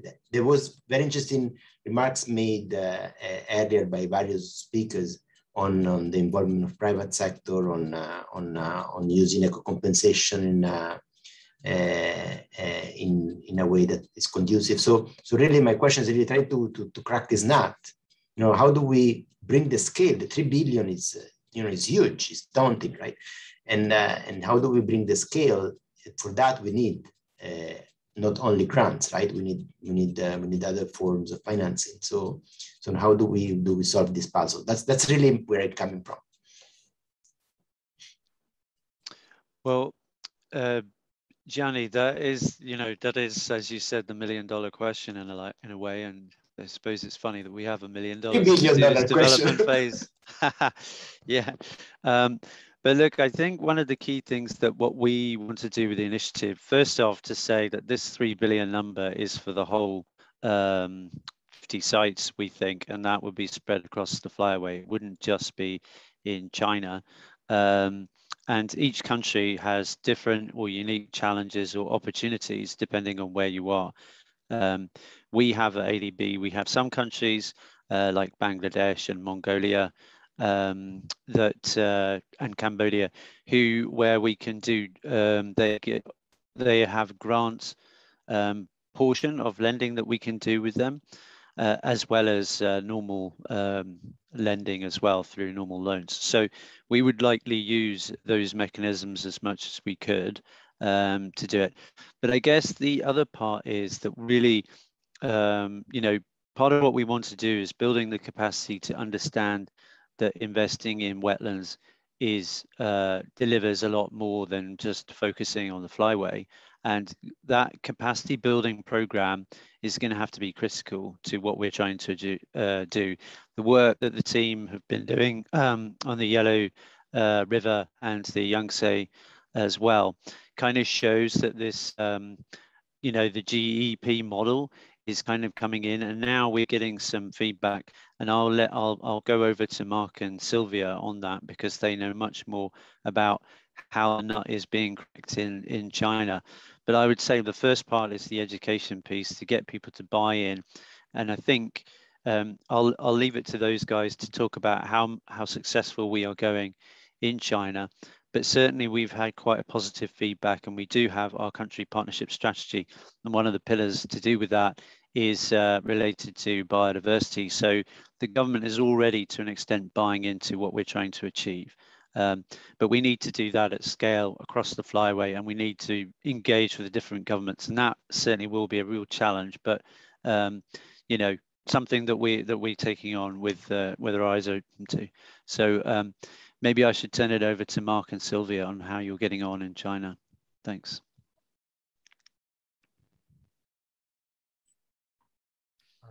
Sylvia, I'll say a few things, but please jump in, especially on the natural capital aspect. Giovanni, I think you've put your finger right on the pulse of the challenge for all of us, which is, I think Xiaoting also mentioned it in her comments, and also Director Hu from the Ramsar Authority. How do we make bankable projects? When we look at most reviews right now of multilateral development support around the world for natural resources, the vast majority of that support, although it is increasing rapidly over the past decade, is still grant-based, not loan-based. So we need to obviously shift that model. How do we do that? Tough question. I think in general, we're starting in a very strong place here in China. We're actually quite privileged here because it is the government that is driving a lot of that loan-based work at the moment. Over the past 15 years, I think, no, rather about 12 years, I think we've had around 15 wetland loan projects in China across about 11 provinces. And this has really been quite groundbreaking stuff in terms of bringing in biodiversity conservation, as well as water resources management, flood control, pollution control, and bringing this all together. And yes, the biodiversity aspect tends to be a small financing component compared to these bigger structural measures. But nonetheless, the awareness, the discussion, and the policy framework under the 14th and 13th and 12th five-year plans are there. So we're in a good place in that sense, from which to build upon now this discussion at the country level for China in terms of scaling up our wetland work. And as Duncan mentioned, actually this year for the first time, ADB has incorporated a specific target, or rather a specific strategic planning pillar on biodiversity conservation in our partnership strategy. I'm not sure we've done that yet for any other country strategy for any of our developing member countries. So for me, it's very exciting, and again, a real indication of the lead that China is taking toward ecological resource management. I think for us, it's going to be a continued discussion of working closely with national and provincial agencies and highlighting the need to incorporate wetland and natural resources and biodiversity management into flood control projects, pollution control projects, because the demand for those is already very high. But of course, we need to expand those out to a more holistic approach. And that is very much what we're doing with the Yangtze River Economic Belt Initiative and the Yellow River Ecological Corridor Program. These are attempts at a much more programmatic approach for river basin management, focusing not only on development or conservation, but both. That probably sounds like something we hear every day in speeches and politicians' remarks. I hope that it's something we're actually genuinely working toward. We're also following very closely the World Bank Yellow River Ecological Program that you are developing. And I think there's fantastic opportunities for partnership and collaboration there. And I think that's a discussion that's already started. In terms of natural capital and increasing the economic argument and building the case for bringing in nature into our development work, maybe I can ask Sylvia to come in a little bit here on what we're doing on that. Sylvia, please. Thank you, Mark. And I think you already sort of summarized, and there is no silver bullet answer to these questions. But yeah, as I've shown really quickly in my presentation, really we are working at different levels. Of course, we do see the importance of having tools and mechanisms, such as using natural capital accounting to really bringing out the value of the different ecosystem services and the way in which they interact with each other's, not only to create ecological benefits, but also to create sort of at least financial returns, and also to work locally in terms of in terms of implementation of some of these ideas on the ground, it's important that we also work locally with the agencies, and at project level, we do have already some examples of development of green development fund at project level. We have worked in Anhui province, for instance, and we are now in the process of developing a water fund as well in Chao Lake, which is in the Yangtze River Basin, and also building on the experience of the water fund in Chendao Lake. And so trying to sort of like bring together different stakeholders, and including the farmers, because if you're talking about livelihoods, of course we have to deal with the farmers already working in the communities, and there's a lot going on in terms of regulation. Even in China recently, in terms of regulation, there's a new regulation to actually regulate the use of pesticides, chemical pesticides and fertilizers, so to reduce non-point source pollution, and this as an extreme benefit if we think about the water quality aspects of it. So I think there are many different aspects that really relate together. So there's not one solution, but that's why we're talking about integrated approaches. It's not only jargon, but it's also a way to say that we cannot think to solve the problem with one solution, but there have to be like different sort of like injections from different directions, from the government, from the projects, development partners, but also working with the stakeholders on the ground. So let me stop here. Thank you, all the speakers. So, okay, no more question? Well, I think I'd like to raise a question. What the speakers introduced for me is more softer part, such as funding, loans and policy, particularly financial tools. It's more macro scale.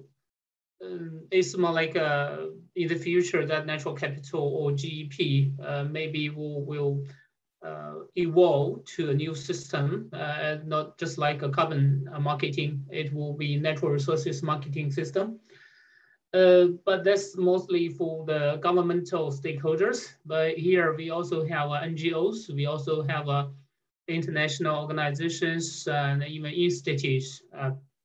So does anyone want to ask a question or have comments on the hard parts, such as field work, such as building a monitoring network, or the migratory water bird population estimation, or habitat assessment, things like this?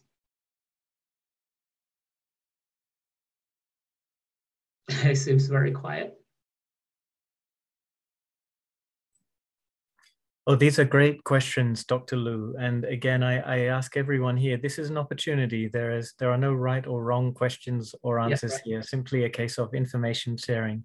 So, and I think it's important to know it's not so often actually that we get everyone together like this in a multi-stakeholder platform like this. And maybe that's one of the real values of this as well, simply the opportunity to facilitate a discussion and a sharing of knowledge.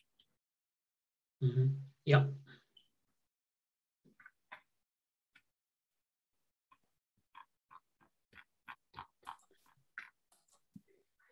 So I could pick up a little on the waterbird monitoring side of things, and particularly at the Flyways scale. Already there's a very successful program called the Asian Waterbird Census, which is coordinated by Wetlands International. And that draws a lot on volunteer bird watchers who do the counting of waterbirds in January and provide that information into the Asian Waterbird Census. Some government research institutes also contribute information to that. I've started a discussion, or within the partnership, there's a discussion starting about how to strengthen those monitoring efforts and how to link them together better in the future. So there's certainly lots of interest in that. It's mainly a volunteer exercise, but it would also be good to link in more of the work by government as well, where they are collecting information and being able to bring that together for updating population estimates and looking at broader trends in population, changes in population numbers.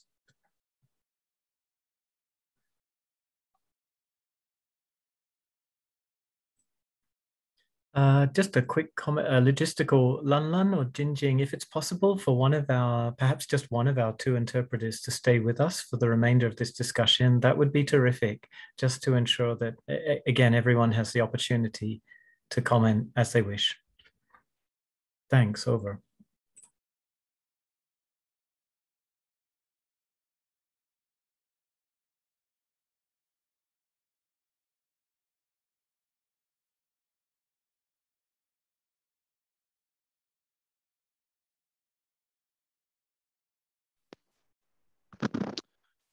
Mark and colleagues, I was just thinking that perhaps that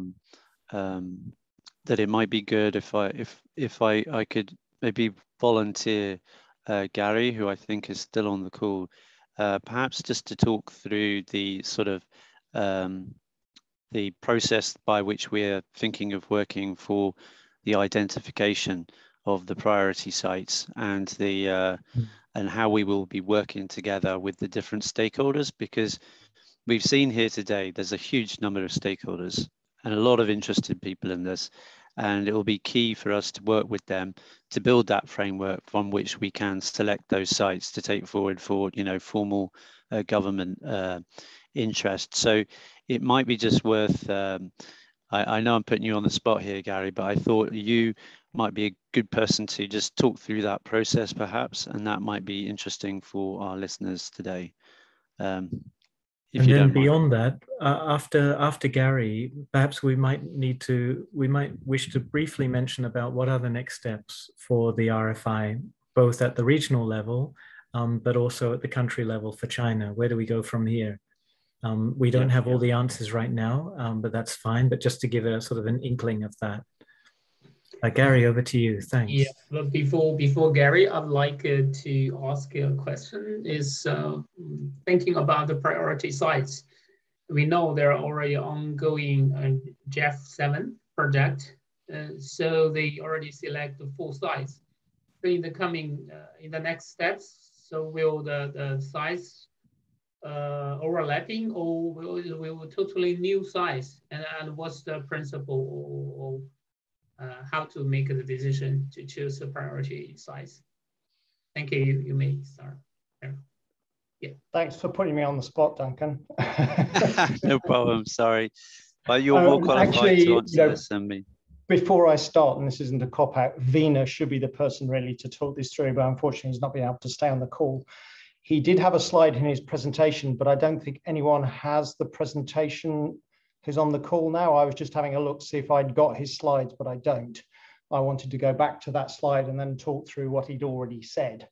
But you want me to put up the which presentation? The presentation he gave earlier on about slide 7, something like that. There is a slide with. All right, give me a moment. We'll do.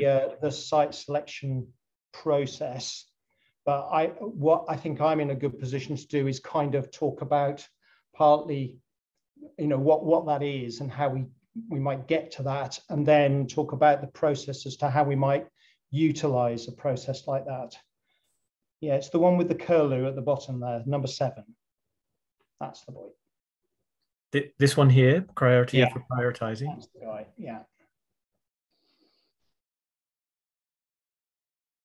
So first of all, to say that at this point, I think the Regional Flyway Initiative, which BirdLife is supporting the development of for the Asian Development Bank through the technical advisory work that we're about to embark upon, is not planning to identify any new priority sites that we know of. It will be building from existing knowledge and existing lists of sites that we already have nested in the collaborating organizations. and to flag that whilst we're actually still in a bit of negotiation with ADB as to exactly how this is going to work, we haven't kind of finalized the contract yet. But the intention is to have a working group at a flyway level that will include all of the key information holders on key sites. So Wetlands International, Paulson Institute, because of the experience of the work that the Paulson Institute has within China. And then we're looking at having other key experts on providing information as up to date as we can get it on ecosystem service values. And of course, we're working as the kind of primary partner, BirdLife and East Asian Australasian Flyway Partnership Secretariat. So we have that kind of bundle of organizations that have enormous depth and a huge body of information lying behind us.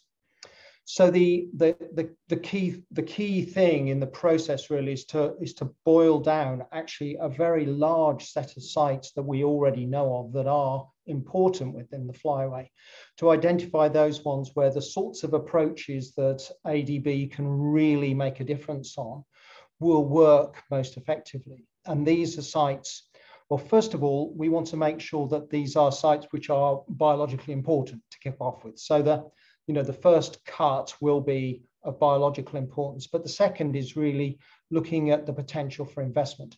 And I should say this slide that we have up here is really only an initial kind of straw man, our initial idea. The process within the technical advisory work, as we currently have it figured out, is that we will bring together a working group to look at how the prioritization would work.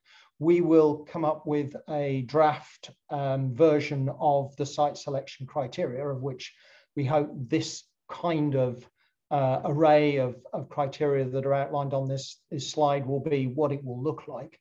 That will actually get approved by a group, a working group across the Regional Flyway Initiative team, and then it will be actually applied. And actually the application, I suspect, will be the simplest, quickest, easiest part of the process. It will be actually arriving at exactly how we're going to go, what the routine will be for identifying the sites that will actually take the time. There are going to be many considerations, of which some were rightly flagged as questions in the tee up for this piece. But broadly speaking, the real focus here is to undertake at scale priority actions at sites that are of really high biological importance within the flyway. And that is looking at these sites, the majority of which, and I know we've actually mentioned that we should be looking at wetlands in all habitats, but the majority of these sites in the first instance are likely to be coastal wetlands, because that's where the big concentrations of these vulnerable gatherings of these migratory species are, and also the habitat change and the ecosystem service values come together in what we think are going to be the most opportune way for investment of this sort to have a real conservation outcome. But that is all to be played through as we design and implement the process. It is very likely that there will be overlaps in the sites that are selected with other initiatives. Indeed, that will be a good thing. We're looking to really scale up here, bring in resources at a level of scale that's not been seen, frankly, in any flyway anywhere in the world ever before. So this is an opportunity to build and scale up with hitherto unimagined, frankly, resources on sites where we actually have quite a good understanding of what's really needed. We need to be able to build on capacity that can act in a way that we know can really scale up most effectively. So these will probably be, many of them will be sites that are already on key lists for that reason. However, we're likely to start from the sites of international importance that have been identified through internal processes at EAFP and by BirdLife. So EAFP is building off the 1% Ramsar, 1% global population and regional flyway populations of shorebirds through the Ramsar process. And on BirdLife side, the sites that we've identified as important bird areas through the IBA process. But we will be looking at, for instance, the site selection routine that PI used in China for the blueprint work very carefully to see what we can learn from that to ensure that we maximize the learning as we apply this across the whole of the region. That is likely to come up with a big list of sites. I think Doug and I have kind of dreamed about exactly what that list will be, but it's hundreds of sites. So bringing that down to the sort of investment portfolio that ADB has in mind, 50 to 100 sites across 10 countries, an average of 5 sites per country, that's going to be a very significant rendering down. So we will be looking at the places that we think are of the greatest biological importance, but we will then be looking at the conservation potential, and that will be looking at the ecosystem service values, so the standing carbon stocks, the sequestration values that might be enhanced, be looking at the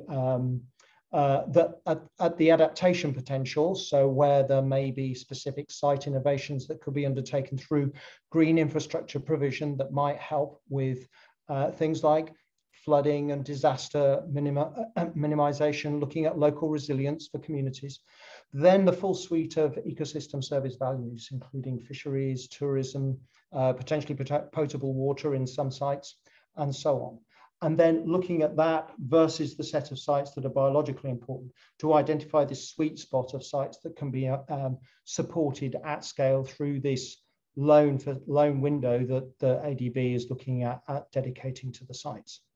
So I hope that wasn't too long an answer, but that's how I think we currently see it at the moment. But happy to take any questions further.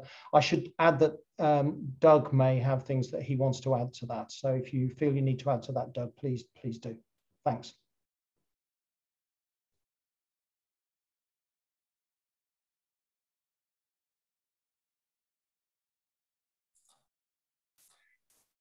Yes, the pool of sites to be considered is relatively easy to assemble because we have lots of information about important wetlands for migratory water birds. The real challenge is, as Gary was saying, what can be the return on investment, not only for the conservation values, but for the broader ecosystem services, for the livelihoods of local communities. So the pool of important sites is the easy bit. The real challenging bit is what sort of investments would be needed to restore and to secure the ecosystem services of these important wetlands. And so that's where the real work needs to be done to explore those options which will deliver returns for both biodiversity and for local communities and more broadly.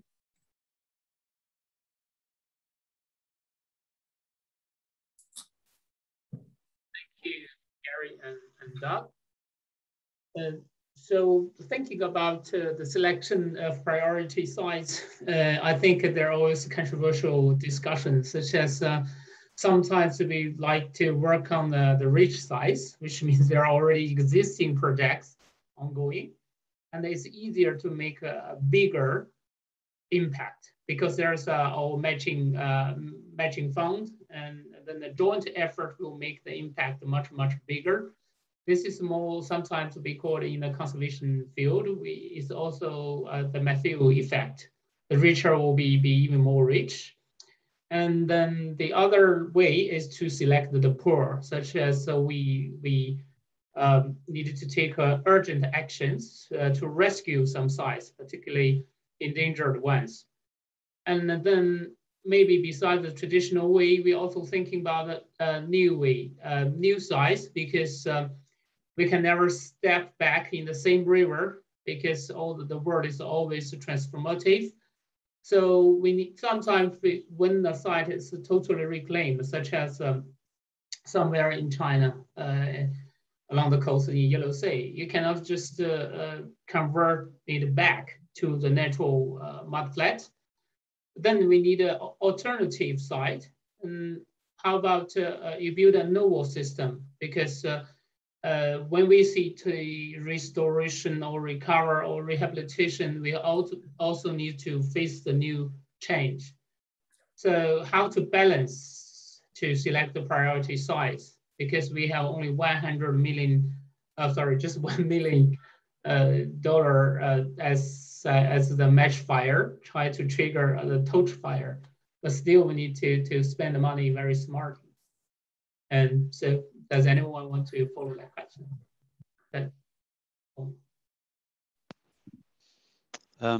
Dr. Liu, maybe I can start off.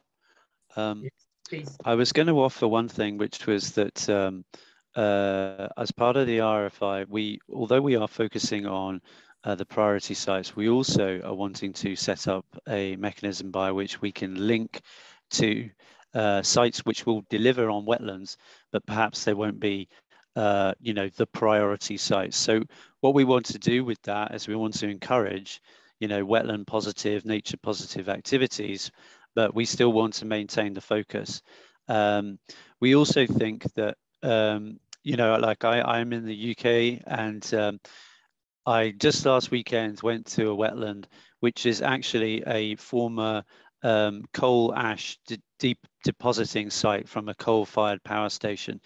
That is now an incredibly important wetland, and it's completely man-made, and there's lagoons there and everything, and it's a post-industrial landscape that has been restored, and restoration is going to be key for this as well, because there's great opportunities, and particularly in heavily industrialized areas, that restoration potential is there, and we should encourage it.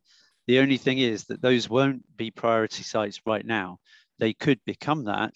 So that's why we need this secondary kind of approach to think about broader support for wetlands in a general sense, as well as focusing on the priority sites. But going back to the priority sites, it certainly will be a bit of a fight to get that number in the end. But the group that's going to be brought together to do that work, we feel like we've got really the expertise to do it, and they have the network to reach out and get that work done right.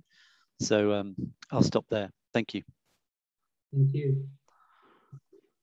Does anyone want to raise up any topics, new issues or concerns?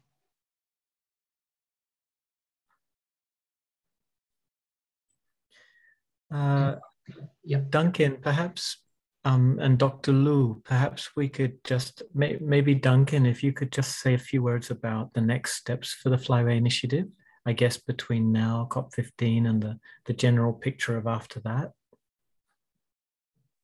Sure. So moving forward, we've got a kind of a fairly packed few weeks. We will be launching at the Eco-Civilization event, thematic Forum 2, Session 3.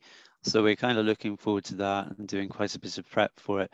We also have planned next week, and Doug and Yoon here from the Flyway Partnership have organized a regional meeting for the Flyway Partnership country focals, which is going to happen on the 6th of October.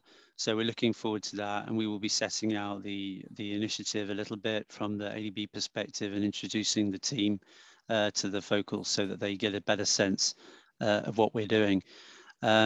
So those meetings are coming up, and then we have our plan to do essentially an Inception Workshop in November probably, where we would bring in key partners from all the different DMCs. Many of the people that are here today would be invited to attend if they would like.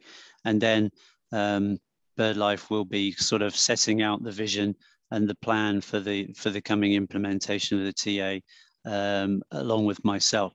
So that's kind of the next activities that are in the next few months. We also plan to set up, we did at the beginning have a number of groups that were ongoing, but just because of the volume of work we've been doing, we've not really been able to keep them up. But moving forward, we will have a stakeholder group that we will be looking to develop. and we will also have other groups as necessary, and we will be in touch about those. But I think probably those are the key things at the moment to talk about, and then moving forward, we will do engagement as we go, and we'll try and have maybe a mailing list that we can always keep updated on the Flyway and what we're up to, so that you know what's going on. Because I think one of the things that I would certainly say is my fault as the team leader is I've not been so communicative about giving information about the Flyway, but you know, we've just been doing a lot of work, and sometimes you forget to actually keep communicating and telling everybody what you're doing, and that is key for us moving forward. So I think something like that will be very important for us. So I look forward to working with you all as we carry on. Thank you. Dr. Liu, if I may. Yeah, please. Thank you. Just if I can just compliment to Duncan, just from the regional level down then to the country level in terms of next steps.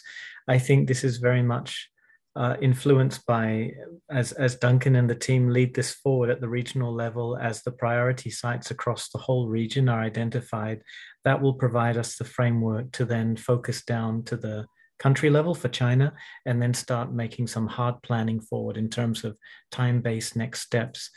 And I think that actually, for me, it points out one of the real great things about this initiative. Obviously, there's going to need to be regional level planning, and then down at the national level and the site level all together, and that will be challenging, but that's also exciting, and that's what we'll need to be doing moving it forward. So we don't, I guess, a short answer there is we don't have a time-based program for exact next steps yet for the Regional Flyway Initiative for China. What we are beginning to do is explore how this fits into our existing loan and grant program for China. And then we will be guided by that regional level planning that Duncan and Gary and the team are leading to then start talking with provincial government agencies as well as MOF, and looking at the lending program and seeing where we can bring things in focused on these priority sites. Thanks, Dr. Liu. Over. Thank you. Thank you very much. Yeah, we are really expecting the future, because besides COP15, and we are facing the MOP 11 of EAFP, which will be organized hosted by Australia. And in November next year, will the Ramsar Convention, COP14. So there are big events in the conservation family. I think they're all wetland and waterbird connected. So with this joint parties, we could make an even bigger influence and conservation output. So are there any questions, comments? If not, I think maybe it's nearly the time, 40 minutes. Yes, I agree, Dr. Liu. I was going to suggest maybe we want to wrap up in a few minutes. What was a working meeting has turned into a half-day workshop. Yeah, sure. And it's really fantastic that here we are nearly 4 hours later, and just under half of everyone that was with us during the peak of the meeting is still here, which just says a huge amount about the interest, I think, in the subject. Sure, yeah. Okay, so will you wrap up the session, or do it? Let's do it together, Dr. Liu. Please say a few things, and then I'll come in after you, if that's okay. Okay. So many thanks to all the speakers, particularly from ADB and the project team, that you introduced more information and more details about the initiative. Particularly, people emphasize that what's happening in China will give us some pilots in the future, and also thanks the technical expert such as Doug.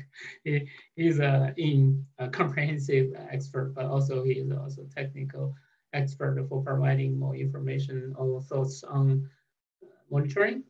And all the people here are looking into the future, and I think we will really have a very successful project. That's my. Thank you, Mark. Your turn. Thank you very much, Dr. Liu. I just want to echo Dr. Liu's comments. It's absolutely terrific. Everyone has stayed this late in the day for everyone. It's been a fantastic turnout and just very humbling hearing all of the knowledge and the experiences and learning from everyone in today's meeting. I think this is really a great start at the beginning of stakeholder discussions and next steps and dialogue for implementing and planning the Regional Flyway Initiative in China. Gary, please. Sorry, I was just putting a little applause up here for oh, is that what it is? The participation, which I agree with you, is remarkable. And you know, seeing everyone on the call is you know, staying on and really you know, participating is fantastic. Thanks very much. Fabulous. And thanks for putting, you know, all the work you've done, Mark. It's been super. Thank you. Duncan, do you want any final words, please? You're the team lead. Please come in. Well, really, I think I need to reserve a special thank you for you, Mark, to be honest, and the team who put together this event today. We have our colleagues in Manila who've helped do the presentations. We've had the interpreters here. There's been a vast amount of coordination, and really appreciate the support from East Asia team here. Mark, you particularly. All the emails I get when I wake up in the morning, dozens of them about all the coordination. So, you know, it's been extremely well received. And I think the success of the session today shows that, you know, you did a great job in setting it up. And I think moving forward, I need to go on your coattails and, you know, do the initiative moving forward in the same vein. So thank you very much. And thank you to all the participants. The content has been extremely rich. I have learned a huge amount, and I hope we can apply all that knowledge to the RFI moving forward. So many thanks to everybody and all the speakers as well. Thank you very much. Thank you, Duncan. Thank you, Gary. Chinky, Chingai, the whole ADB team as well. Thank you for all of the background coordination and bringing it all together. Thank you, everyone. So we won't say goodbye, just say see you again. And this is just the start of discussions. Yeah. Bye.